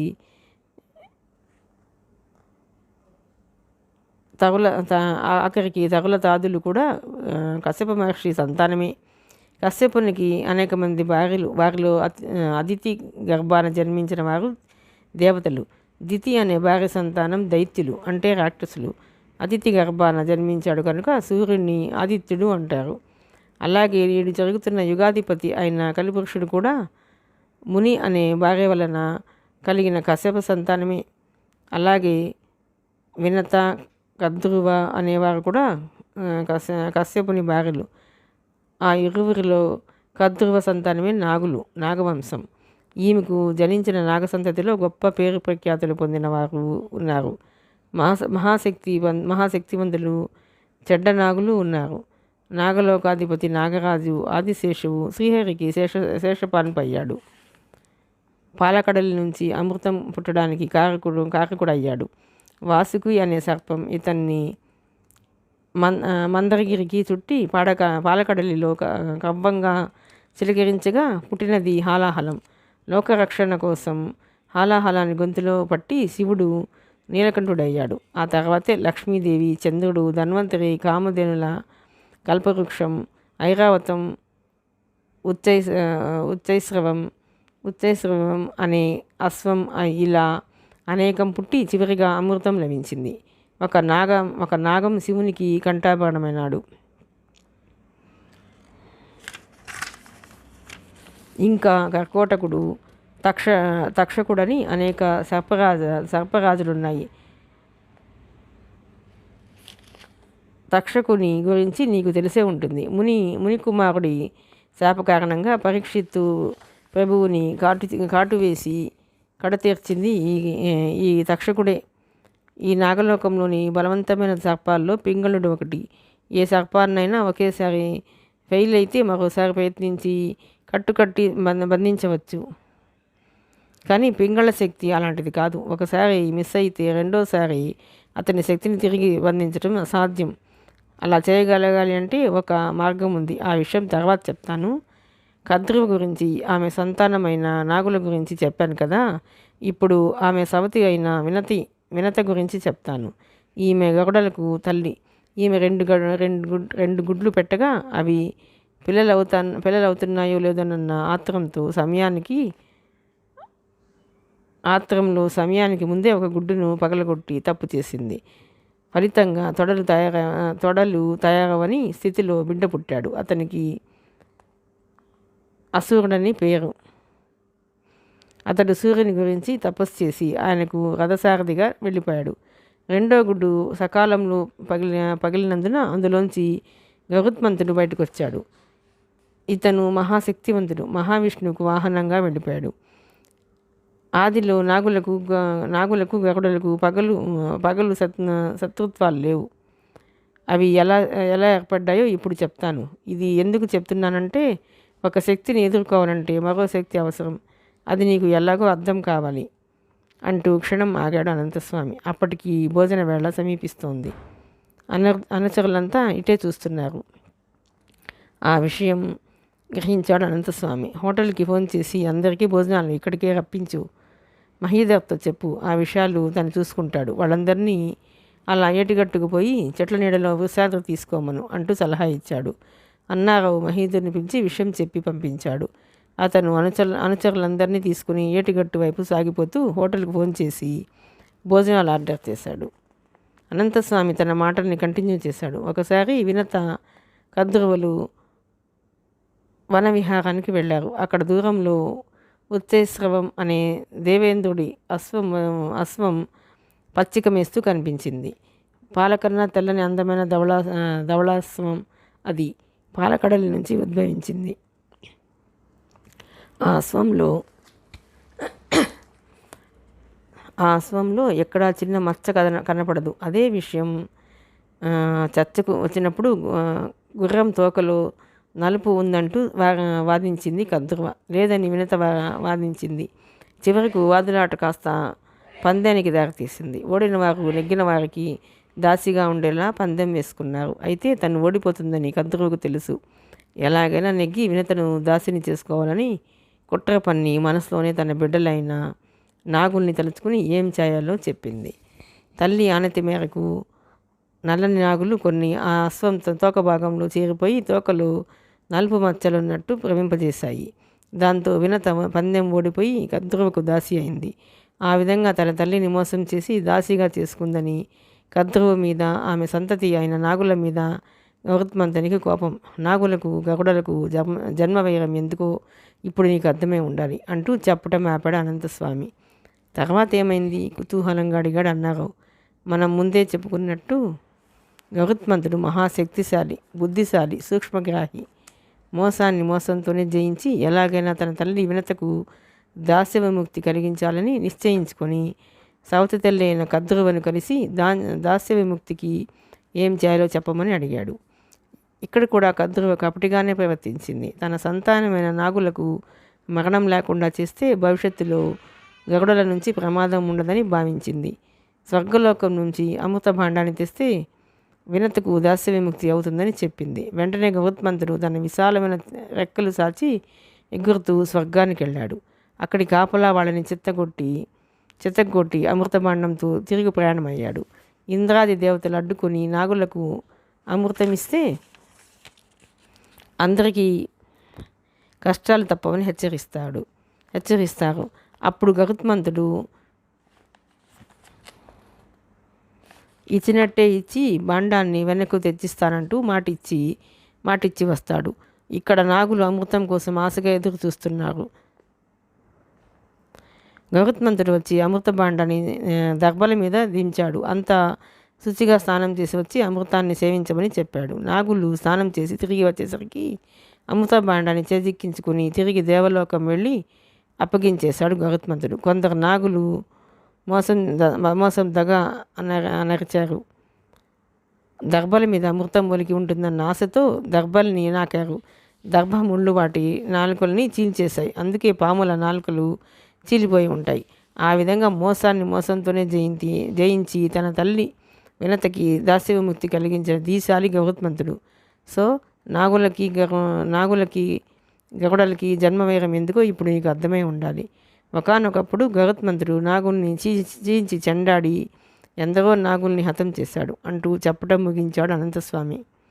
అంటే నిధి ఉన్న ప్రదేశానికి చేరుకోవాలంటే గరుడశక్తి గల మనిషి అవసరం అంటారా? అలాంటి వాడు ఇప్పటికిప్పుడు మనకి ఎక్కడ దొరుకుతాడు? ఆందోళనగా అడిగాడు అన్నారావు. తప్పదు, పింగళ నాగశక్తిని బంధించి కట్టు విప్పి నిర్వీర్యం చేయకుండా మనం ఏమీ చేయలేం. అలా చేయాలంటే గరుడశక్తి గల మనిషి మనకి అవసరం. అన్నిటికన్నా ముఖ్యంగా నేను మరోసారి ధ్యానంలో కూర్చోబోతున్నాను. మరో పరిష్కారం ఏదైనా లభిస్తుందేమో చూద్దాం. నేనుగా కళ్ళు తెరిచే వరకు ఎవరూ నా సమీపంలోకి రావద్దు. నువ్వు కూడా వెళ్ళి భోజనం ఏర్పాట్లు చూసుకో. పిలిచే వరకు ఎవరూ ఇటు రావద్దు అంటూ హెచ్చరించాడు అనంతస్వామి. అలాగేనంటూ తల ఊపి లేచి తను ఏటిగట్టు మీదకి బయలుదేరాడు అన్నారావు. ఇసుక మీద నల్లని గుడ్డ పరిచి పద్మాసనంలో కూర్చుని ధ్యానంలో మునిగిపోయాడు అనంతస్వామి. క్షిప్రా నది మీదుగా ఉదయపు గాలులు ఆహ్లాదభరితంగా వీస్తున్నాయి. నదీ జలాల్ని రెండు పాయలుగా చీల్చుకుంటూ నీటి మీద శరవేగంతో దూసుకుపోతోంది motor boat. 4 seater topless mini speed boat అది. చాలా కంఫర్టబుల్గా ఉంది. కృతిక్ బోటు నడుపుతున్నాడు. అతడి భుజం మీద తలాంచుకుని తన్మయత్వంతో కళ్ళు మూసుకుంది. పక్కన సీట్లోని స్నిగ్ధ. నీటి మీద ప్రయాణం చాలా ఉత్సాహాన్ని ఇస్తుంది ఇద్దరికి. ఎగువకు వెళ్లే కొద్దీ నదికి ఇరువంకల కొండగుట్టలు, పచ్చని దట్టమైన అడవి ఆహ్వానిస్తున్నాయి. ఏటి మీదుగా కొంగల బాగులు ఎగిరిపోతున్నాయి. చూడ్డానికి మనోహరంగా ఉందా దృశ్యం. నల్లని మబ్బుతనకలు సూర్యుడిని కాసేపు తమలో దాచేసుకుంటూ మళ్ళీ వదిలేస్తూ దోబూచులాడుతున్నాయి. ఎండ తగిలి స్నిగ్ధ ముఖం కందిపోతున్నట్టు గ్రహించాడు కృతిక్. పైట చెంగు లాగి తల మీదుగా కప్పాడు. బోటు ఇంజను శబ్దం తప్ప అంతటా నిశ్శబ్దం. అప్పటికే 30 కిలోమీటర్ల దూరం ఎగువకు వచ్చేశారు. కృత పిలిచింది స్నిగ్ధ. చెప్పు అన్నాడు దృష్టిని మరల్చకుండా. ఏం లేదు, నిన్న దీవి మీదకెళ్ళిన 4 చనిపోయి ఉంటారంటావా అడిగింది. డౌటా? వాళ్ళ చావు కేకలు విన్నాం కదా. మన పరిస్థితి ఏమిటి? ఏమో, వెళ్ళాక కదా తెలుస్తుంది. కాసేపు మౌనంగా ఉండిపోయింది స్నిగ్ధ. భయపడుతున్నావా? నవ్వాడు. నిటారుగా కూర్చుంటూ సీరియస్గా చూసింది స్నిగ్ధ. లేదు, నాకు భయం లేదు. దీవి మీద ఎదురయ్యే పరిస్థితులు ఏమిటి, వాటిని ఎలా ఫేస్ చేయాలని ఆలోచిస్తున్నాను అంది స్నిగ్ధ. కృతిక్ ఏదో చెప్పబోతూ ఆగాడు. ఇంజన్ మూతలో గమనించలేదు కానీ తమ వెనుక తుమ్మెద జుంకారంలా శబ్దం చేస్తూ మరో బోట్ ఇంజన్ సౌండ్ ఏదో వినవస్తోంది. తల తిప్పి వెనక్కి చూశాడు. తమకు వెనుగ్గా కొంత దూరంలో ఉందా బోటు. చాలా వేగంగా వస్తుంది. అందులో కాషాయ దుస్తులు ధరించిన వ్యక్తులు కొందరు ఉన్నారు. చూడ్డానికి బౌద్ధ సన్యాసుల్లా ఉన్నారు. వాళ్ళు ఎవరు, ఎక్కడికి వెళుతున్నారో అర్థం కాలేదు. అదే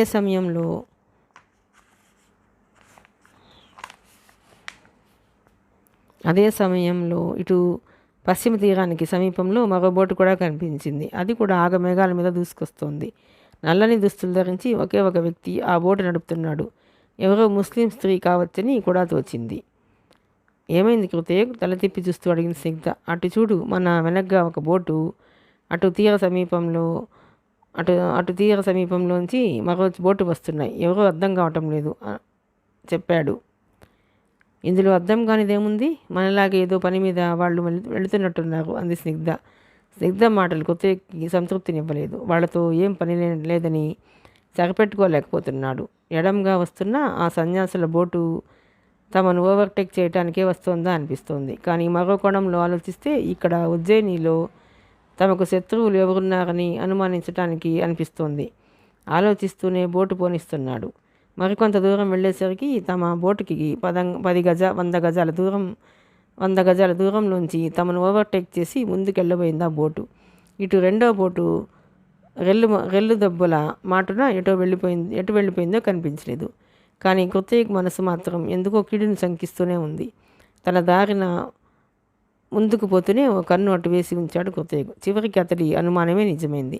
ఎగువకు వెళ్ళిపోతున్న బోటు అర్ధచంద్రాకారంలో కుడి పక్కకు రౌండ్ కొడుతూ నీటిని ఫౌంటైన్లా పైకి విరజిమ్మింది. అది వెనుదిరిగి తమ బోటుకు నేరుగా ఎదురు రావటం చూసి అనుమానిస్తూ స్నిగ్ధ కృతిక్ భుజం మీద చేయి వేసింది.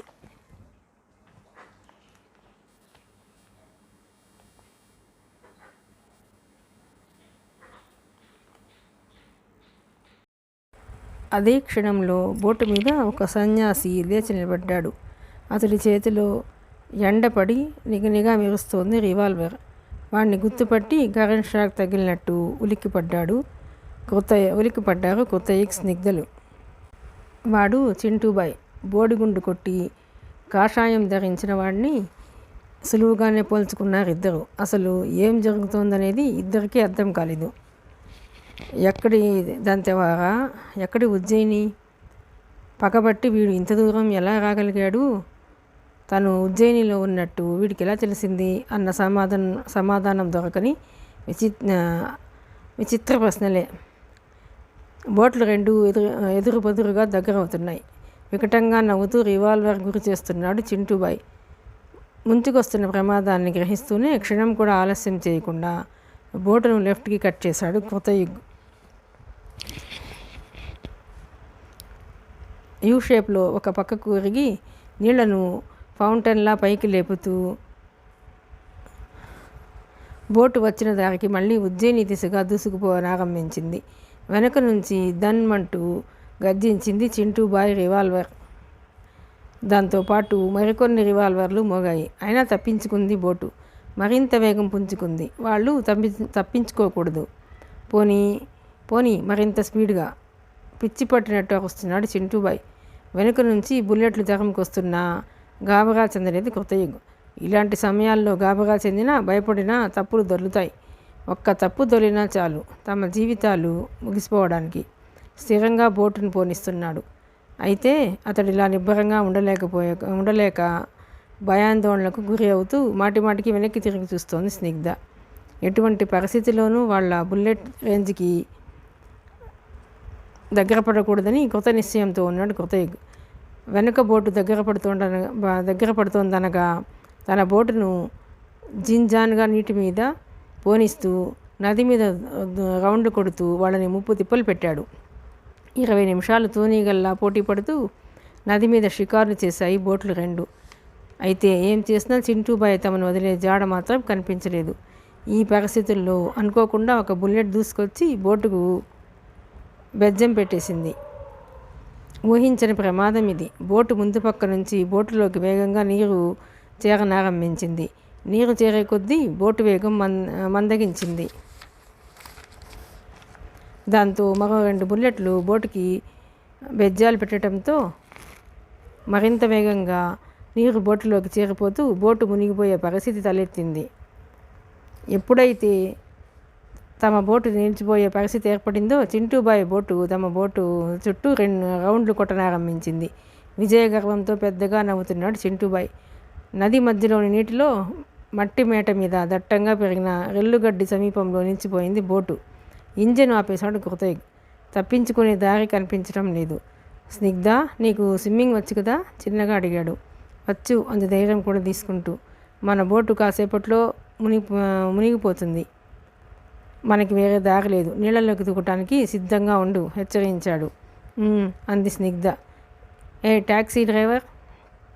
తన బోటు మీద నుంచి అక్కచాడు చింటూబాయ్. ఆ రోజు పెద్ద మునగాడిలా నన్ను చావదెబ్బ కొట్టావు. నీ మూలంగా మేము చాలా నష్టపోయాం. నాతో పెట్టుకుంటే ఎంత ప్రమాదమో నీకు జన్మలకి గుర్తుండిపోవాలిగా.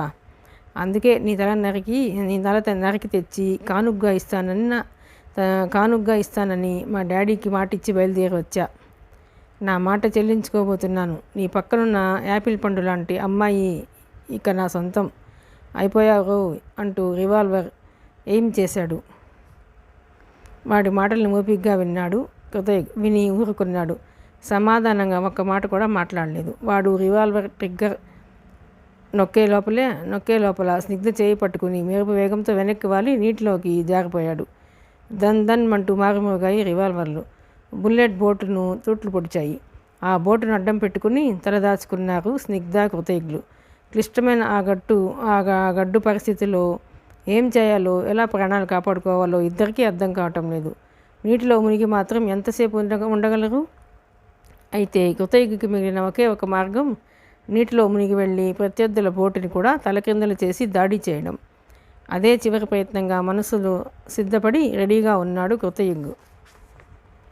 ఎక్కడికి పోతావురా? తప్పించుకోలేరు. నీ తల పట్టుకుపోతా. తప్పించుకోలేరు అరుస్తున్నాడు చింటూబాయ్. వాళ్ళ బోటు నీటి మీద తాబేలులా నెమ్మదిగా కదిలి ముందుకొస్తోంది. వాళ్ళు ఇటు పక్కకు వస్తే తాము కనిపిస్తారు. పరిస్థితి జాగ్రత్తగా గమనిస్తున్నాడు కృతయుగ్. ఇంతలో మరో సంఘటన కలవరపరిచింది. అంతవరకు తమకు కవర్ చేసిన తమ బోటు పూర్తిగా నీళ్లు చేరిపోవడంతో ఒక్కసారిగా అది నీటిలో మునిగిపోయింది. ఆ కాస్త షెల్టర్ కూడా పోవడంతో మరో దారి లేక కృతయుగ్ స్నిగ్ధులు ఊపిరి బిగబట్టి నీటిలోకి మునిగిపోయారు. క్షిప్రా నదిలో ప్రవాహ వేగం తక్కువగానే ఉంది కానీ అద్దంలా స్వచ్ఛంగా మెరుస్తుంది నీరు. ఎంత లోతుకు వెళ్ళినా తమ నీడ శత్రువులకు కనిపిస్తుందని తెలుసు. అందుకే నీటి అడుగున సాధ్యమైనంత దూరం వెళ్ళిపోయే ప్రయత్నంలో ఉన్నారిద్దరు. చింటూబాయ్ బోటు ఆ ప్రాంతంలోనే చక్కర్లు కొట్టడారంభించింది. చింటూబాయ్తో పాటు మిగిలిన వాళ్ళంతా గుడ్డిగా నీటిలోకి కాల్పులు సాగిస్తున్నారు. నీటిలోంచి ఊపిరి తీసుకోవడానికి పైకి తీస్తే తల పగిలిపోతుందని తెలుసు. అతి కష్టం మీద మరింత దూరం వెళ్లే ప్రయత్నంలో ఉన్నారు కృతయుగ్ స్నిగ్ధులు. నీటిపైన తమకు దూరం అవుతున్న ప్రత్యర్థులతో బోటు నీడలా కనబడుతోంది. అంతలో ఒక అనూహ్య సంఘటన చోటు చేసుకుంది అక్కడ. ధ్యాసంతా నీటిలో మునిగిన జంట మీద ఉండటంలో చివరి క్షణం వరకు ముంచుకొస్తున్న ప్రమాదాన్ని చింటూబాయి వర్గం గుర్తించలేకపోయింది. పక్కనున్న రెల్లు దుబ్బల్ని విరగదోచుకుంటూ నీటి మీద పిడుగుపాటులా ఒక్కసారిగా అటు దూసుకు వచ్చింది మూడో బోటు. అందులోని బురకా యువతి అప్పటికే అక్కడి పరిస్థితి అర్థమైపోయినట్టుంది. బోటు నడం చేత్తో కంట్రోల్ చేస్తూ కుడి చేత్తో రివాల్వర్ అందుకుంది. వచ్చి రావటమే నిర్దాక్షిణ్యంగా చింటూబాయి వర్గం పైన కాల్పులు ఆరంభించింది. చింటూబాయి వర్గానికి ఏం జరుగుతుందో మొదట అర్థం కాలేదు. తనదే విజయమన్న తల బిరుస్తూ ఉన్న చింటూబాయికి ఈ సంఘటన మింగుడు పడలేదు. నీటిలో దాక్కున్న వాళ్ళ సంగతి వదిలేసి కొత్తగా రంగప్రవేశం చేసిన మూడో బోటు మీదకు కాల్పులు ఆరంభించాడు. కానీ అప్పటికే ఆలస్యమైపోయింది. ఒక బుల్లెట్ భుజంలోనూ మరొకటి పక్కటెముకలోనూ దిగబడ్డంతో పెద్దగా అరుస్తూ అమాంతంగా ఎగిరి నీటిలో పడిపోయాడు. మిగిలిన వాళ్ళు కాల్పులు ఆరంభించే లోపలే వర్షంలా దూసుకొచ్చిన బుల్లెట్లకు ఒకడొకడుగా కాలిపోయాడు. బుల్లెట్లు ఖాళీ అయిన రివాల్వర్ పక్కన పెట్టి రెండో రివాల్వర్ అందుకుంది బురకా యువతి. కాసితీరా ప్రత్యర్థుల బోటు మీద కాల్పులు జరిపింది. 2 బుల్లెట్లు ఇంజన్ని తాకటంతో భయంకర విస్ఫోటనం జరిగింది అక్కడ. మొక్కలు చెక్కలైన బోటు భాగాలు దట్టమైన పొగమంటల వెంట పైకి లేచాయి. ఒక్కడైనా బతికి పైకి లేస్తాడేమోనన్న సందేహంతో తన బోటును అక్కడే 3 రౌండ్లు కొట్టి గాలించిందామె. నదీ జలాలు ఎగబారుతున్నాయి. ఒకడు బతికిన ఆధారం లేదు. నీటి మీద ఇంకా మండుతూనే ఉన్నాయి మంటలు. ప్రేలుడు శబ్దం నది వెంట చాలా దూరం వినిపించింది. ఈ లోపల నీటి అడుగున ఉన్న కృతిక్ స్నిగ్ధులకు పైన ఏదో జరుగుతుందని అర్థమైంది. నీడలా నీటిపైన మూడో బోటు జాడ తెలుస్తోంది. రివాల్వర్ శబ్దాలు వినగానే ఇక తట్టుకోలేక వేగంగా నీటిపైకి దూసుకొచ్చారు. ఎక్కువసేపు నీటిలో మునిగి ఉండటంతో గుండెలు మండుతున్నాయి వారి ఇద్దరికి. తలలు పైకెత్తి ఊపిరి తీసుకున్నారు. సరిగ్గా అప్పుడే బోటు పేలిపోయింది. చింటూబాయి వర్గం తుడిచిపెట్టుకుపోయింది. ఆపద్బాంధవిలా ఈ క్లిష్ట సమయంలో వచ్చి తమని కాపాడిందెవరో తెలియక ఆశ్చర్య సంభ్రమాలతో అట్టే చూస్తున్నారు ఇద్దరు. శత్రుశేషం మిగలలేదని నమ్మకం కుదిరాక తన బోటును ముందుకు తీసుకొచ్చి ఇద్దరి పక్కగా ఆపింది బురకా యువతి. ఆశ్చర్యపోయింది చాలు. Are you okay? బోటు పైనుంచి అడిగిందామె. ఓకే అన్నట్టు తలూపారిద్దరు. అయితే ఆమె గొంతుని వెంటనే గుర్తుపట్టేశాడు కృతయ్య. మరింత విస్తుపోయాడు. కాంచన పిలిచాడు. వెంటనే ముఖం మీది ముసుగు తప్పించి అందంగా నవ్వింది కాంచన. గుర్తుపట్టేశామన్నమాట. నిన్ను ఏమార్చలేం బాబు. ఎక్కువసేపు నీళ్ళల్లో ఉంటే రొంప జలుబు చేస్తుంది. ముందు బోటు మీదకి రండి. అక్క నీ చెయ్యి ఇవ్వు అంటూ స్నిగ్ధకు చేయందించింది కాంచన చొరవగా. స్నిగ్ధ నడుము పుచ్చుకొని పైకి లేపి సాయం చేశాడు కృతయ్యకు. ఆమె సేఫ్గా బోటులోకి చేరగానే తను బోటు అంచు పట్టుకుని పైకి లేవబోయాడు. ఇంతో షార్క్ చేపలా అతని పక్కనే నీటిపైకి లేచాడు చింటూబాయ్. వాడి చేతిలో తళతళా మెరుస్తుంది డాగర్. వాడిని చూసి భయంతో కెవ్వుమైంది స్నిగ్ధ. వాడు డాగర్ చేతిని కోపంగా విసిరాడు. చివరి క్షణంలో వేగంగా పక్కకి జరిగాడు కృతయ్య. అతడి వీపులో దిగాల్సిన డాగర్ అతడి కుడి భుజాన్ని అంగుళం లోతున 3 అంగుళాల మేర చీరేసింది. రెండో ప్రయత్నంగా మరోసారి డాగర్ లేపాడు చింటూ. కాంచన చేతిలో రివాల్వర్ దన్మంది. క్లోజ్ రేంజ్లో బుల్లెట్ చింటూబాయ్ నుదుటి నుండి తలలో జగబడి తల వెనుక భాగాన్ని చీలుస్తూ బయటకు వచ్చి నీటిలో పడి చెల్లున ఎగిసింది రక్తం. పెద్దగా అరవాలని నోరు తెరిచాడు చింటూబాయ్. గొంతు దాటి బయటకు రాలేదు అరుపు. అలాగే వెనక్కి వెళ్ళిపోయాడు. నీటిలో ముందే వాడి ప్రాణాలు ఎగిరిపోయాయి. నీటిలో నెత్తుటి చార తప్ప తర్వాత వాడి శరీరం ఎటు కొట్టుకుపోయింది తెలియలేదు. కాంచన స్నిగ్ధులు సాయం పట్టి కృతయ్యను పైకి లాగి బోటులో కూర్చోబెట్టారు. మనం ఎక్కువసేపు ఇక్కడ ఉండటం ప్రమాదం, వెళ్ళిపోవాలి అంటూ బోట్ ఇంజన్ స్టార్ట్ చేసింది కాంచన. ఒక టవలు స్నిగ్ధ వైపు విసిరింది. గాయం లోతుగా అయినట్టుంది, నెత్తురు రాకుండా కట్టుకట్టి తర్వాత తల తుడుచుకోండి అంది. కాంచన దీవికెళ్లాలని బయలుదేరాం, బోటుని ఎగువకు పోని అన్నాడు కృతయ్య. గాయం నరకం చూపిస్తున్న అతడి పట్టుదల అలాంటిది. బుద్ధుందా ఈ పరిస్థితిలో దీవి మీదకెళ్ళి ఏం సాధించాలని? ఇప్పుడు మనకు కావాల్సింది దీవి కాదు, నీకు వైద్యం. అక్క ఏమంటావు? స్నిగ్ధను వరస కలిపి పీల్చేస్తూ అడిగింది కాంచన. స్నిగ్ధకు ఏడుపు వస్తోంది. సమయానికి కాంచన వచ్చి కాపాడింది కానీ లేకపోతే పరిస్థితి ఏమిటి? తమ శరీరాలు క్షిప్రానది చేపలకు ఆహారమయ్యేవి. అసలు ఇదంతా తన మూలానే అని ఆలోచనతో దుఃఖం పొంగుకొచ్చి కృతిక్ భుజానికి డ్రెస్సింగ్ చేయలేకపోతుంది. ఆ విషయం గమనించింది కాంచన. అక్క, ఏడిస్తే పనులు కావు, నువ్విలాగా బోట్ని కంట్రోల్ చెయ్యి, గాయం సంగతి నేను చూస్తాను అంటూ స్నిగ్ధను తన వైపు లాగి స్టీరింగ్ అప్పగించింది కాంచన. తన కృతిక్ పక్కకు జరిగింది. భుజానికి లోతుగా పడింది గాయం. నెత్తురు ఉబికొస్తోంది. టవల్ నుంచి నెత్తురు తుడిచింది. రక్తస్రావం అధికం కాకుండా భుజానికి కట్టుకట్టింది.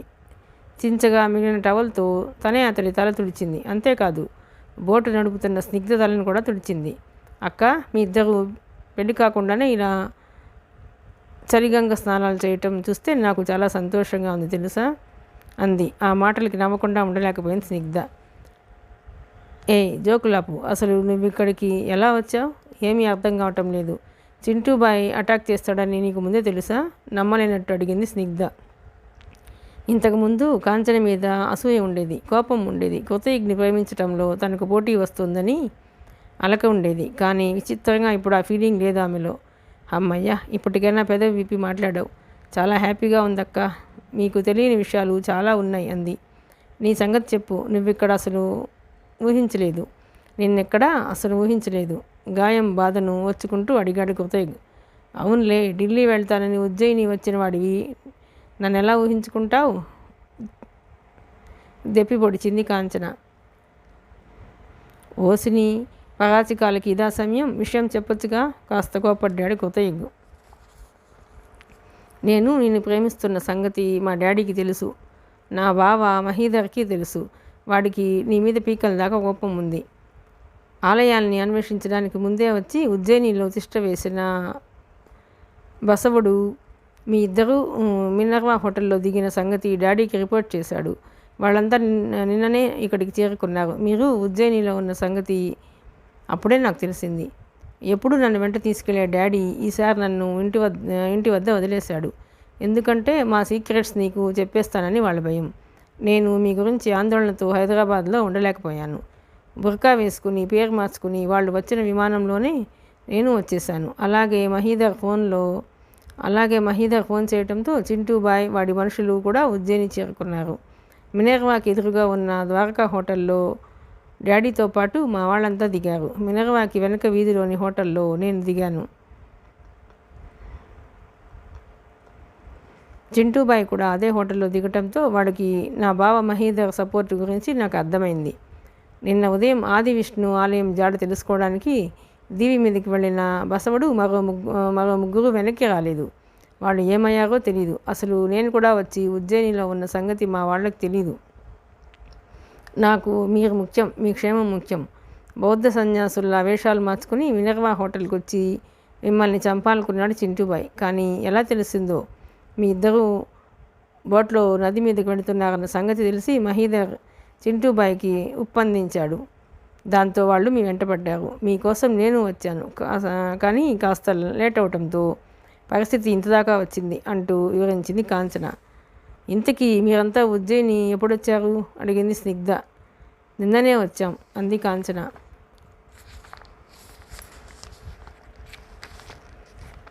నీ మనుషులు నలుగురు దీవి మీదకి వెళ్ళటం నిన్న మేము చూసాం. నది ఒడ్డున ఉన్న మాకు వాళ్ళ ఆర్తనాదాలు వినిపించాయి. ఏం జరిగిందో తెలియదు. అది తెలుసుకోవాలని మేము బయలుదేరి వెళ్తుంటే చింటూబాయ్ అడ్డం పడి ఇంత గొడవ జరిగింది అన్నాడు కృతయుగ్. చింటూబాయ్ వాళ్ళ సవాలు దొరికితే మనకి సమస్యలు ఎదురవుతాయనుకుంటా అంది స్నిగ్ధ. మీకు తెలియని విషయం ఒకటి చెప్పనా అంది కాంచన. ఏమిటది అడిగాడు కృతయుగ్.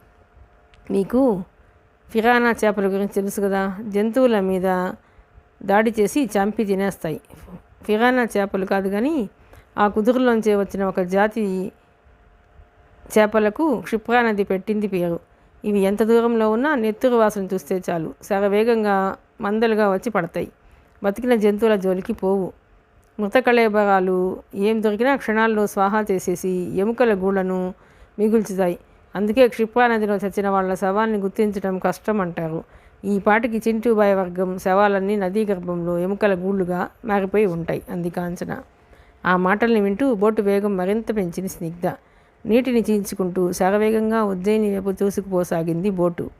సుమారుగా 12 గంటల ప్రాంతంలో ధ్యానంలో కూర్చున్న అనంతస్వామి సాయంత్రం 3 గంటల వరకు కదలలేదు మెదలలేదు. శిలా విగ్రహంలా కూర్చున్నట్టే ఏక బిగిన ధ్యానంలోనే గడిపాడు. మనోనేత్రంతో ఆయన ఏం చూశాడో ఏం తెలుసుకున్నాడో తెలియదు. సరిగ్గా 3:10 కన్నులు తెరిచాడు. అప్పటికే అందరూ మధ్యాహ్న భోజనాలు ముగించి ఏటిగట్టు చెట్ల నీడన కాలక్షేపం చేస్తున్నారు. అన్నారావుతో పాటు పీటరు మరో 4 మాత్రం గుడ్డగొడుగుల కింద నీడన కూర్చుని అనంతస్వామి ధ్యానం నుంచి బయటపడే సమయం కోసం ఎదురు చూస్తున్నారు. కళ్ళు తెరిచిన అనంతస్వామి రమ్మని అన్నారావుకి చేయి ఊపాడు. లేచి గబగబా వచ్చి గొడుగు నీడన అనంతస్వామి ఎదురుగా కూర్చున్నాడు అన్నారావు. భోజనం వేళ మించిపోయింది స్వామి, ముందు భోజనం చేయరాదా అడిగాడు. మించిపోయింది కాబట్టి ఈ పూట భోజనం చేయను, ఒక గ్లాసు నిమ్మరసం కలిపిన మజ్జిగ ఇస్తే చాలు అన్నాడు అనంతస్వామి. 15 గంటలో వచ్చింది మజ్జిగ తాగి గ్లాస్ పక్కన పెట్టాడు అనంతస్వామి. ఇప్పుడు తామిద్దరే మిగిలారక్కడ. ఎందుకో గాని ఒకసారి అన్నారావు ముఖంలోకి దీక్షగా చూశాడు అనంతస్వామి. ఏమైంది స్వామి అన్నారావు అడిగాడు. ఏం లేదు, ఆశ మనిషిని బతికిస్తుంది, ఊరిస్తుంది, ఊహల్లో తేలిస్తుంది. ఒక్కోసారి నిరాశ మిగిల్చి మన క్లేశాన్ని కలిగిస్తుంది. ఇందుకే మన పెద్దలు చెప్పారు, మన కష్ట నష్టాలన్నిటికీ ఆశే కారణమని. ఆశ లేని మనిషి ఉండడు. కానీ సాధ్యాసాధ్యాలను బట్టి ఆశలు ఉంటే జీవితం సాఫీగా నడుస్తుంది అన్నాడు. అన్నారావు నసులు విరిచాడు. సాధారణంగా ఎప్పుడో కానీ వేదాంతాల గురించి, జీవిత సత్యాల గురించి మాట్లాడని అనంతస్వామి ఉన్నట్టుండి ఎందుకు ఉపోద్ఘాతం ఆరంభించాడో అర్థం కాలేదు. విషయం లేకుండా మరే టాపిక్ తీసుకురావడం తెలుసు. అదేమిటో సూటిగా చెప్పేయచ్చుగా అని అడిగాడు. దూరంగా నదిలో ఒంటరిగా పోతున్న తెరచాప పడవ వంక చూస్తూ కాసేపు మౌనంగా ఉండిపోయాడు అనంతస్వామి. ఉన్నట్టుండి తల తిప్పి ముఖంలోకి చూస్తూ, ఈ ప్రాజెక్టు నీకు లాభసాటి కాదు, దీన్ని వదులుకోవటం మంచిది అని నా అభిప్రాయం అన్నాడు చివరికి. ఇప్పటికీ దీని మీద చాలా ఖర్చు పెట్టాను. ఉన్నట్టుండి వదులుకోమంటే ఎలా? ఏమైందని అన్నారావు అడిగాడు. ఏమీ కాలేదు, ధ్యానంలో నాకు తెలిసిన కొన్ని సూచనలను అనుసరించి నేను నీకు ఇచ్చే సలహా మాత్రమే ఇది చెప్పాడు అనంతస్వామి. అంటే నిధికి కాపలా ఉన్న నాగశక్తుల్ని వశపరుచుకోవటం అసాధ్యమనా? సందేహం మెలిపించాడు అన్నారావు. అది అసాధ్యమని నేను అనలేదు. నేను చెప్పే విషయం దాని గురించి కానే కాదు. మరి నా మాటలు నీకు అర్థం కావాలంటే నీకు కొన్ని సూక్ష్మ విషయాలు తెలియాలి. ఆవేశపడకుండా వింటానంటే చెప్తాను. స్వామి, నేనేం ఆవేశపడ్డం లేదు, ఆరాటపడ్డం లేదు. సమస్య ఏమిటో తెలిస్తే కదా నేను నిర్ణయం తీసుకోవటం సాధ్యపడుతుంది. ఎన్నో సందర్భాల్లో మనం చర్చించి విషయాలు తీసుకుని విజయాలు సాధించాం. ఇప్పుడు కూడా విజయం మనదేనన్న నమ్మకం నాకు ఉంది. పిచ్చోడా, నమ్మకం అన్ని సందర్భాల్లోనూ నిజం కాదు. నీతో వాస్తవాలు చెప్పటం నా ధర్మం. నిర్ణయం నీది. నువ్వు అనుకుంటున్నట్టు భూమిలో నిక్షిప్తం చేయబడిన నిధులన్నీ ఒకటి కాదు, తేడాలుంటాయి.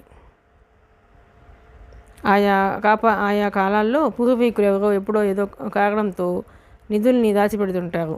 ఇప్పుడు ఇలా పూర్వం బ్యాంకులనేవి లేవు కదా. నీకు తెలియని విషయం కాదు.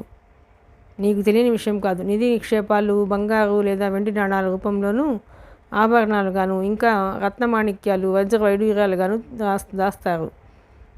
దొంగల భయంతో ధన కనక వస్తువుల్ని బిందెల్లోనూ కుండల్లోనూ ఉంచి తర్వాత తీసుకోవచ్చనే ఉద్దేశంతో భూమిలో గుర్తుగా పాతిపెడతారు.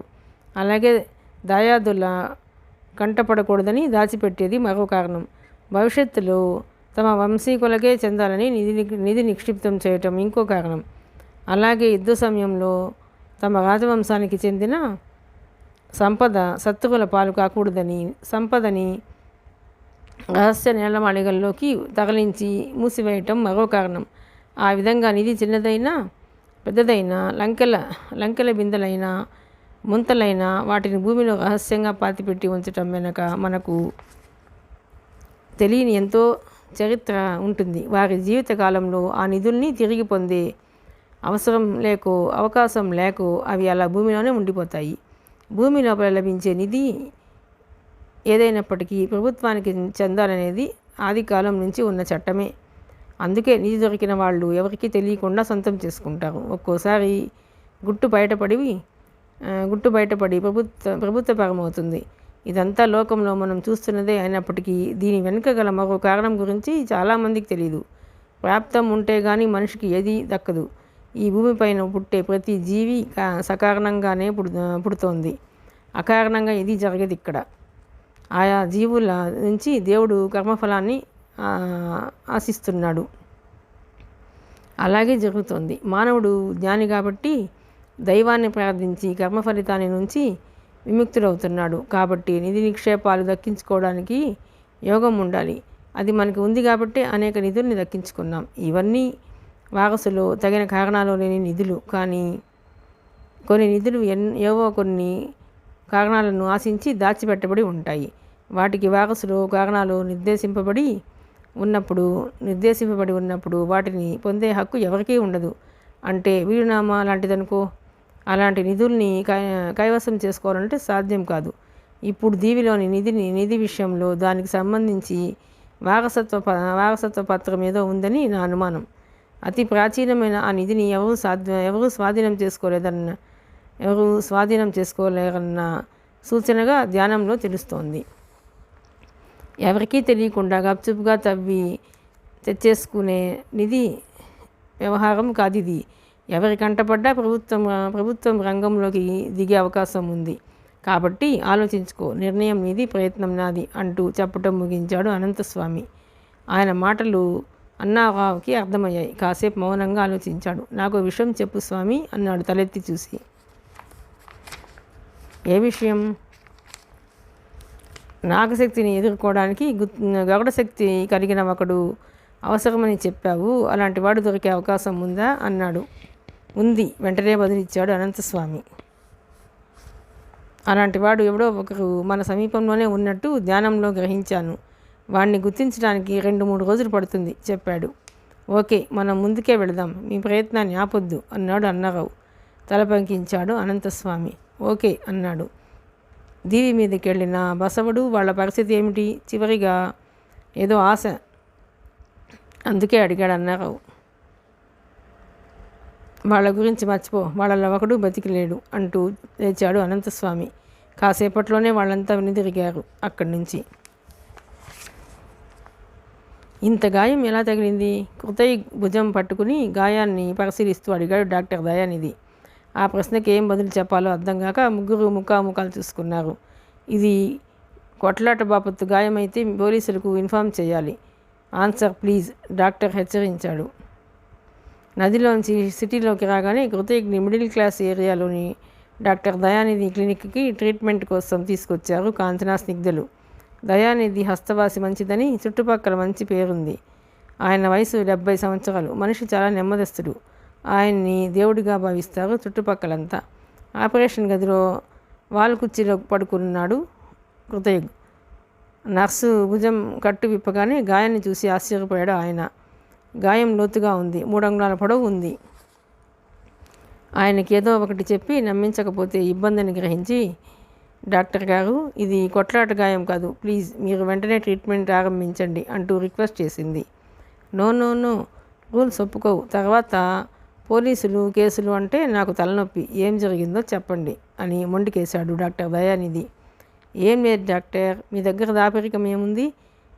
ఆడవాళ్ల గొడవలో మగవాళ్ళు తలదూర్చటం కరెక్ట్ అంటారా అంది కాంచన. కానే కాదు, 2 పొట్టేళ్ల మధ్య తల పెట్టొచ్చేమో కానీ 2 ఆడాళ్ల మధ్య తలపెట్టి సేఫ్గా ఉన్న మగాడు నాకు తెలిసి ఎవడూ లేడు అన్నాడు.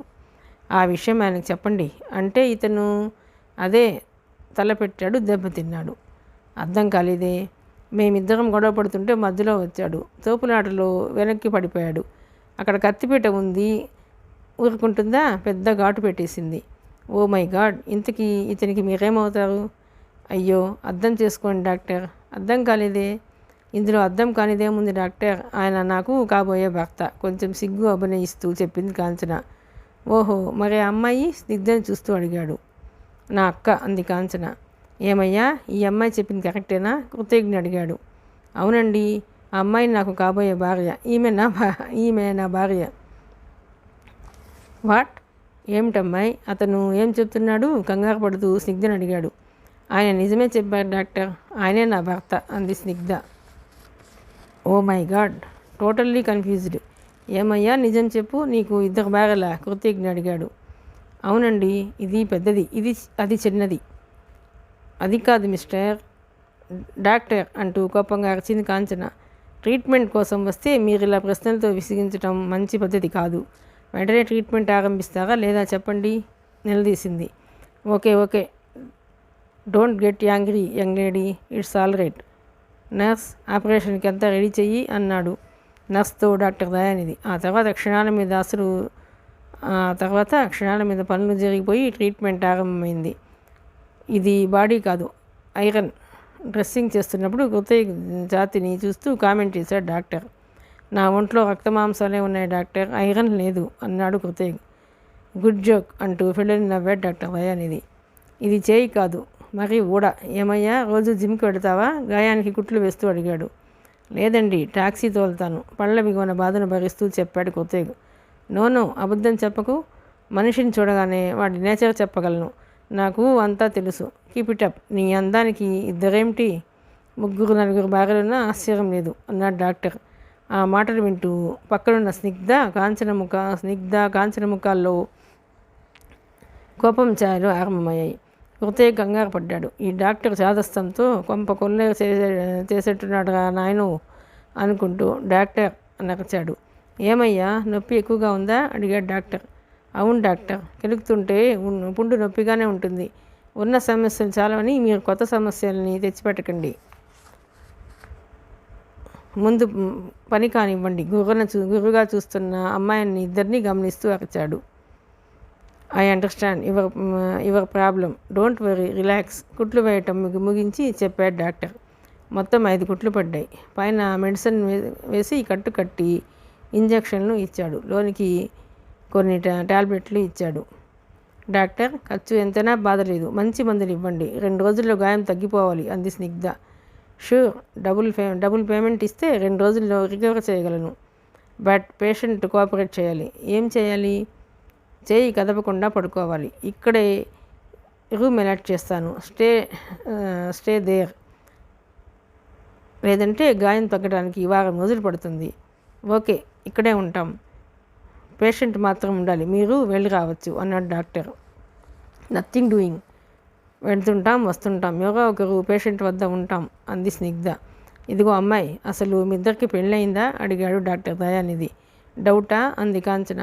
పెళ్ళైతే నుదుట సింధూరం ఏది, మెళ్ళో మంగళసూత్రాలు, కాలికి మెట్టెలు ఏమీ లేకుండా పెళ్ళయిందంటే ఎలా నమ్మటం?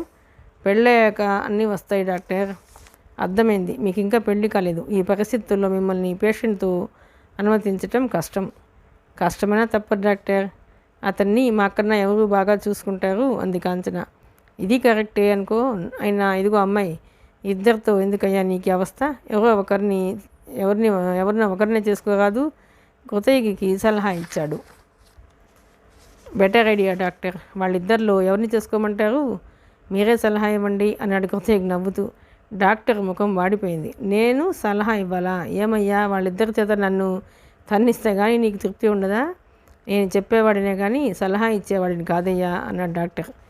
అలా ఎందుకు డాక్టర్ అడిగాడు కృతజ్ఞ. ఎందుకంటే ఏం చెప్పను, అంతా స్వానుభవం నాయన. నీ వయసులో ఉండగా ఇలాంటి తప్పే నేను చేశాను. 2 పెళ్ళాలు, వాళ్ళతో వేగలేక ఇదో నెత్తి మీద జుట్టు అంతా కాలిపోయింది. కొబ్బరి పీచులా మిగిలిన ఈ కాస్త జుట్టు కూడా పికేయాలని చూస్తున్నారు ఇద్దరు. నా బాధలేం చెప్పను, నన్ను వదిలే. నర్స్, వీళ్ళకి 3వ నెంబర్ గది అలాట్ చేసి ఇవ్వు అంటూ అక్కడి నుంచి వెళ్ళిపోయాడు డాక్టర్ దయానిధి. అతడి మాటలకి అంతా నవ్వుకున్నారు. కృతజ్ఞకి స్పెషల్ రూమ్లోకి మార్చబడ్డాడు. స్నిగ్ధ కాంచన వంక చూసింది. నేను హోటల్కి వెళ్ళి కృతజ్ఞకి వేరే దుస్తులు అవి తెస్తాను. నేను వచ్చే వరకు ఉండు అంది. ఉంటాను, బట్ నువ్వు జాగ్రత్త అక్క. బావ మహీధర్ ఇప్పటికే సస్పెన్స్ భరించలేక తెస్తుంటాడు. నది మీద ఏం జరిగిందో వాడికి తెలియదు. నిన్ను చూస్తే ఫాలో అయ్యి ఇక్కడికి వచ్చే అవకాశం ఉంది హెచ్చరించింది కాంచన. త్వరగా వచ్చేస్తాలే అంటూ ఆసుపత్రి నుంచి బయటకు వచ్చి ఆటోలో మినర్వా హోటల్కి వెళ్ళిపోయింది స్నిగ్ధ. నది దగ్గర నుంచి అందరూ ద్వారకా లాడ్జికి తిరిగి వచ్చేసరికి సాయంకాలం 4 గంటలైంది సమయం. వచ్చిన కొద్దిసేపటికి అన్నారావుకి ఫోన్ వచ్చింది. ఫోన్ చేసింది అతని భార్య. కాంచన హైదరాబాద్లో లేదని ఊరెడుతున్నాను, రావడానికి కొద్ది రోజులు పడుతుంది, కంగారు పడొద్దని తల్లికి ఫోన్ చేసి చెప్పిందట.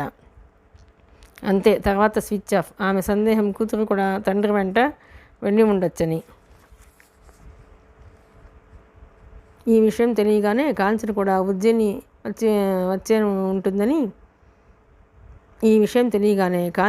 ఉజ్జయిని వచ్చేసి ఉంటుందని అన్నారావుకి డౌట్ వచ్చేసింది. వెంటనే మేనల్లుడు మహీధర్ని పిలిచి మ్యాటర్ చెప్పాడు. కాంచన ఎక్కడుందో తెలుసుకోమని ఆర్డర్ వేశాడు. నిజానికి ఈ మ్యాటర్ తెలిసేసరికే మహీధర్ మెంటల్గా కొంత డిస్టర్బ్ అయి ఉన్నాడు. అందుకు కారణం చింటూబాయ్. నది మీద ఏం జరిగిందో తెలియదు. అటు చింటూబాయ్ వర్గం కానీ ఇటు కొత్తయ్యకి కానీ తిరిగి రాలేదు. టెన్షన్లో ఉన్న మహీధర్కు కాంచన హైదరాబాద్లో లేదన్న విషయం పెద్ద విషయంగా అనిపించలేదు.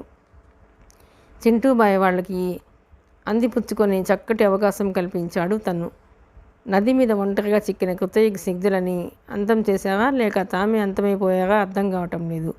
ఫోన్ చేస్తే అవుట్ ఆఫ్ కవరేజ్ అని వస్తోంది. అయితే ఒకటి మాత్రం నిజం, ఎవరో ఒకరు రెండో వర్గం చేతిలో హతమైపోవటం ఖాయం. మినర్వా హోటల్లో దిగిన కొత్తయ్యకి స్నిగ్ధలు కూడా హోటల్కి తిరిగి రాలేదు. ఈ టెన్షన్లో మహీధర్ ఉండగా అన్నారావు పిలిచి కాంచన గురించి తెలుసుకోమని చెప్పడంతో చాలా అప్సెట్ అయ్యాడు. కాంచన కూడా ఇక్కడికి వచ్చి కొత్తయ్యతో చేతులు కలిపితే పరిస్థితులు తమకు ఏమాత్రం అనుకూలంగా ఉండవని తెలుసు. అన్నిటికీ మించి కొత్తయ్యని ముగించేయటం అసలు సాధ్యం కాదు. మేనమామ మాటలు విని గంగిరెద్దులా తలూపి లాడ్జి బయటకు వచ్చేశాడు మహీధర్. సిగరెట్ ముట్టించుకొని ఎదురుగా మినర్వా హోటల్ వైపు చూశాడు. అంతలో హోటల్ ముందు ఆటో దిగి లోపలికి వెళ్తున్న స్నిగ్ధ అతడి కంటపడింది. ఆమెను చూడగానే మహీధర్ ఆశ్చర్యపోయాడు. ఎందుకంటే ఆమె ఒంటరిగా వచ్చింది. వెంటనే కొత్తయ్యకి లేడు. కొత్తయ్యకి ఏమన్నా జరిగి ఉంటే ఆమె అంత నిబ్బరంగా ఉండదనిపించింది.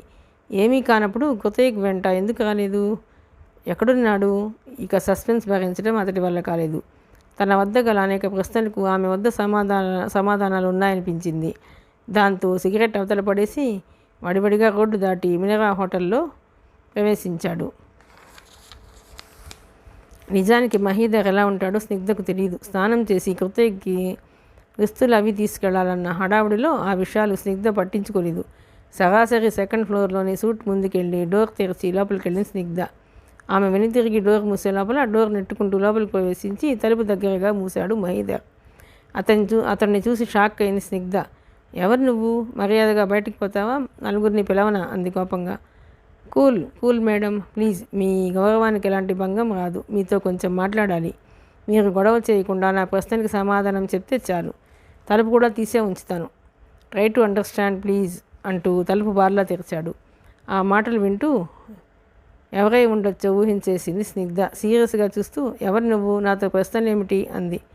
నా పేరు మహీధర్, కాంచన బావని చెప్పాడు. కాంచన పేరు వింటూనే క్షణాల్లో అర్థమైపోయింది స్నిగ్ధకు తన అంచనా కరెక్ట్ అని.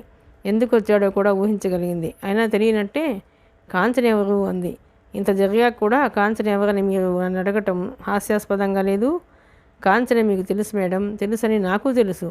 మీరు ఒక్క 2 నిమిషాలు కూర్చుంటే సూటిగా మాట్లాడుకోవచ్చు ప్లీజ్. మీరు నా గురించి భయపడాల్సిందేమీ లేదు, ఎంతో వినయంగా రిక్వెస్ట్ చేశాడు. ఆ వినయం వెనక ఎంతో కుట్ర ఉందని స్నిగ్ధకు తెలుసు. కొత్త చింటూబాయి ఇద్దరిలో ఎవరు పోయారో తెలుసుకోవాలని వచ్చినట్టున్నాడు. ఓకే కూర్చో అంటూ సోఫాలో కూర్చుని ఎదురుగా సోఫా చూపించింది. థ్యాంక్ యూ అంటూ కూర్చున్నాడు మహీధర్. కాంచన గురించి తెలీదు. ఎవరామె? అంది తిరిగి. మీరు చాలా తెలివిగా మాట్లాడుతున్నారు. ఓకే, నా చేతే చెప్పించాలనుకుంటే చెప్తాను. దంతెవారాలో మా పీటర్ తన మనుషులతో మిమ్మల్ని కలిశాడు. రాగి రేకును మీరు విశ్లేషించి ఇచ్చారు. పీటర్ వెనుక కాంచన ఉందని మీకు తెలుసు. మీరు కొత్తయ్యని ప్రేమిస్తున్నారు. మీకు పోటీ వస్తుంది కాంచన. సో ఈ విషయాలు చాలనుకుంటాను వివరించాడు. అంటే కాంచన నీకు దూరం అవుతుందని కొత్తయ్యని అడ్డు తొలగించుకోవడానికే దంతెవార నుంచి చింటూబాయిని ఉజ్జయినికి రప్పించావా? మహీధర్ పెద్ద షాక్కి లోనయ్యాడు. ఉక్క తిప్పుకోవడానికి కూడా అవకాశం లేని షాక్. బదులు చెప్పడానికి వెంటనే గొంతు పెగలలేదు. సారీ, చింటూబాయ్ గురించి నాకు తెలియదు, తడబడింది మహీధర్ మాట. తెలియదు కదా, ఓకే, ఏం కావాలి, నాతో ఏం మాట్లాడి ఏం తెలుసుకోవాలని వచ్చావు అడిగింది స్నిగ్ధ.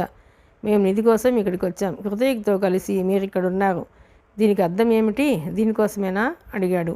సారీ, డబ్బే లోకం అనుకునే మీలాంటి వాళ్ళకే నిధులు కావాలి, మాకు అక్కర్లేదు. టూర్లో భాగంగా ఉజ్జయిని వచ్చాం, అంతకు మించి ఏం లేదు. నమ్మొచ్చా అడిగాడు అతను. అది నీ ఇష్టం అంది స్నిగ్ధ. కాంచన కనిపించిందా? లేదు. ఆమె నాకెందుకు కనిపిస్తుంది అంది. ప్రశ్నకు ప్రశ్న సమాధానం కాదు మేడం, మీతో టచ్లోనే ఉందని నా నమ్మకం. నమ్మకాలు ఎప్పుడు నిజం కావు మిస్టర్. నది మీద ఏం జరిగింది? స్నిగ్ధ పెదవుల మీద చిన్న దరహాసం వెలిగింది. నాకు సంబంధం లేని ప్రశ్నని అడుగుతున్నావేమిటి? వెళ్ళి ఆ నదిని అడుగు, ఏం జరిగిందో చెప్పచ్చు అంది. ఆ సమాధానంతో అసహనంగా చివ్వున లేచినబడ్డాడు మహీధర్. ముఖంలో విసుగు, కళ్ళల్లో కోపం పొంగుకొచ్చాయి. మేడం, మేం మంచివాళ్ళం కాదు, మీరు నిజాలు దాచి తప్పు చేస్తున్నారు, ఫలితం చాలా దారుణంగా ఉంటుంది. చివరస్త్రంగా బెదిరించి చూశాడు. స్నిగ్ధ కూడా తీవ్రంగా స్పందిస్తూ లేచి నిలబడింది. బెదిరిస్తున్నావా, భయపెడుతున్నావా నిలదీసింది కోపంగా. లేదు, హెచ్చరిస్తున్నాను అన్నాడు మహీధర్ ఆగ్రహంగా. నిప్పుతో పగ పెంచుకుంటే నిప్పుకేమీ కాదు, నీ ఒళ్ళే తగలబడుతుంది. ఈ విషయం నీకన్నా చింటూబాయికి బాగా తెలుసు. ఈసారి ఎప్పుడైనా ఎదురుపడితే అడిగి చూడు, చెప్తాడు. నవ్ యూ కెన్ గో, నాకు చాలా పనులున్నాయి అంటూ డోర్ వంక చూపించింది. ఇంకేం మాట్లాడి ఆమెతో ప్రయోజనం లేదని అర్థమైపోయింది మహీధర్కి. కోపాన్ని దిగమింగుకొని విసవిసా బయటకు వెళ్ళిపోయాడు. అతడి వెనకే దళాలన తలుపు మూసి లాక్ చేసుకుంది స్నిగ్ధ. ఆమె స్నానం చేసి బట్టలు మార్చుకుంది. చిన్న ఎయిర్ బ్యాగ్లో కృతయ్యకి రెండు జతల బట్టలు సర్దుకుని తన హ్యాండ్ బ్యాగ్ కూడా అందులోనే ఉంచి జిప్ లాగి భుజాన వేసుకుంది. సూట్ లాక్ చేసుకుని బయలుదేరింది. మిగతా కథ 7వ భాగంలో నుండి. ప్లీజ్ అండి, ఈ నవల కనుక మీకు నచ్చినట్లయితే లైక్ చేయండి, షేర్ చేయండి, సబ్స్క్రైబ్ చేయండి.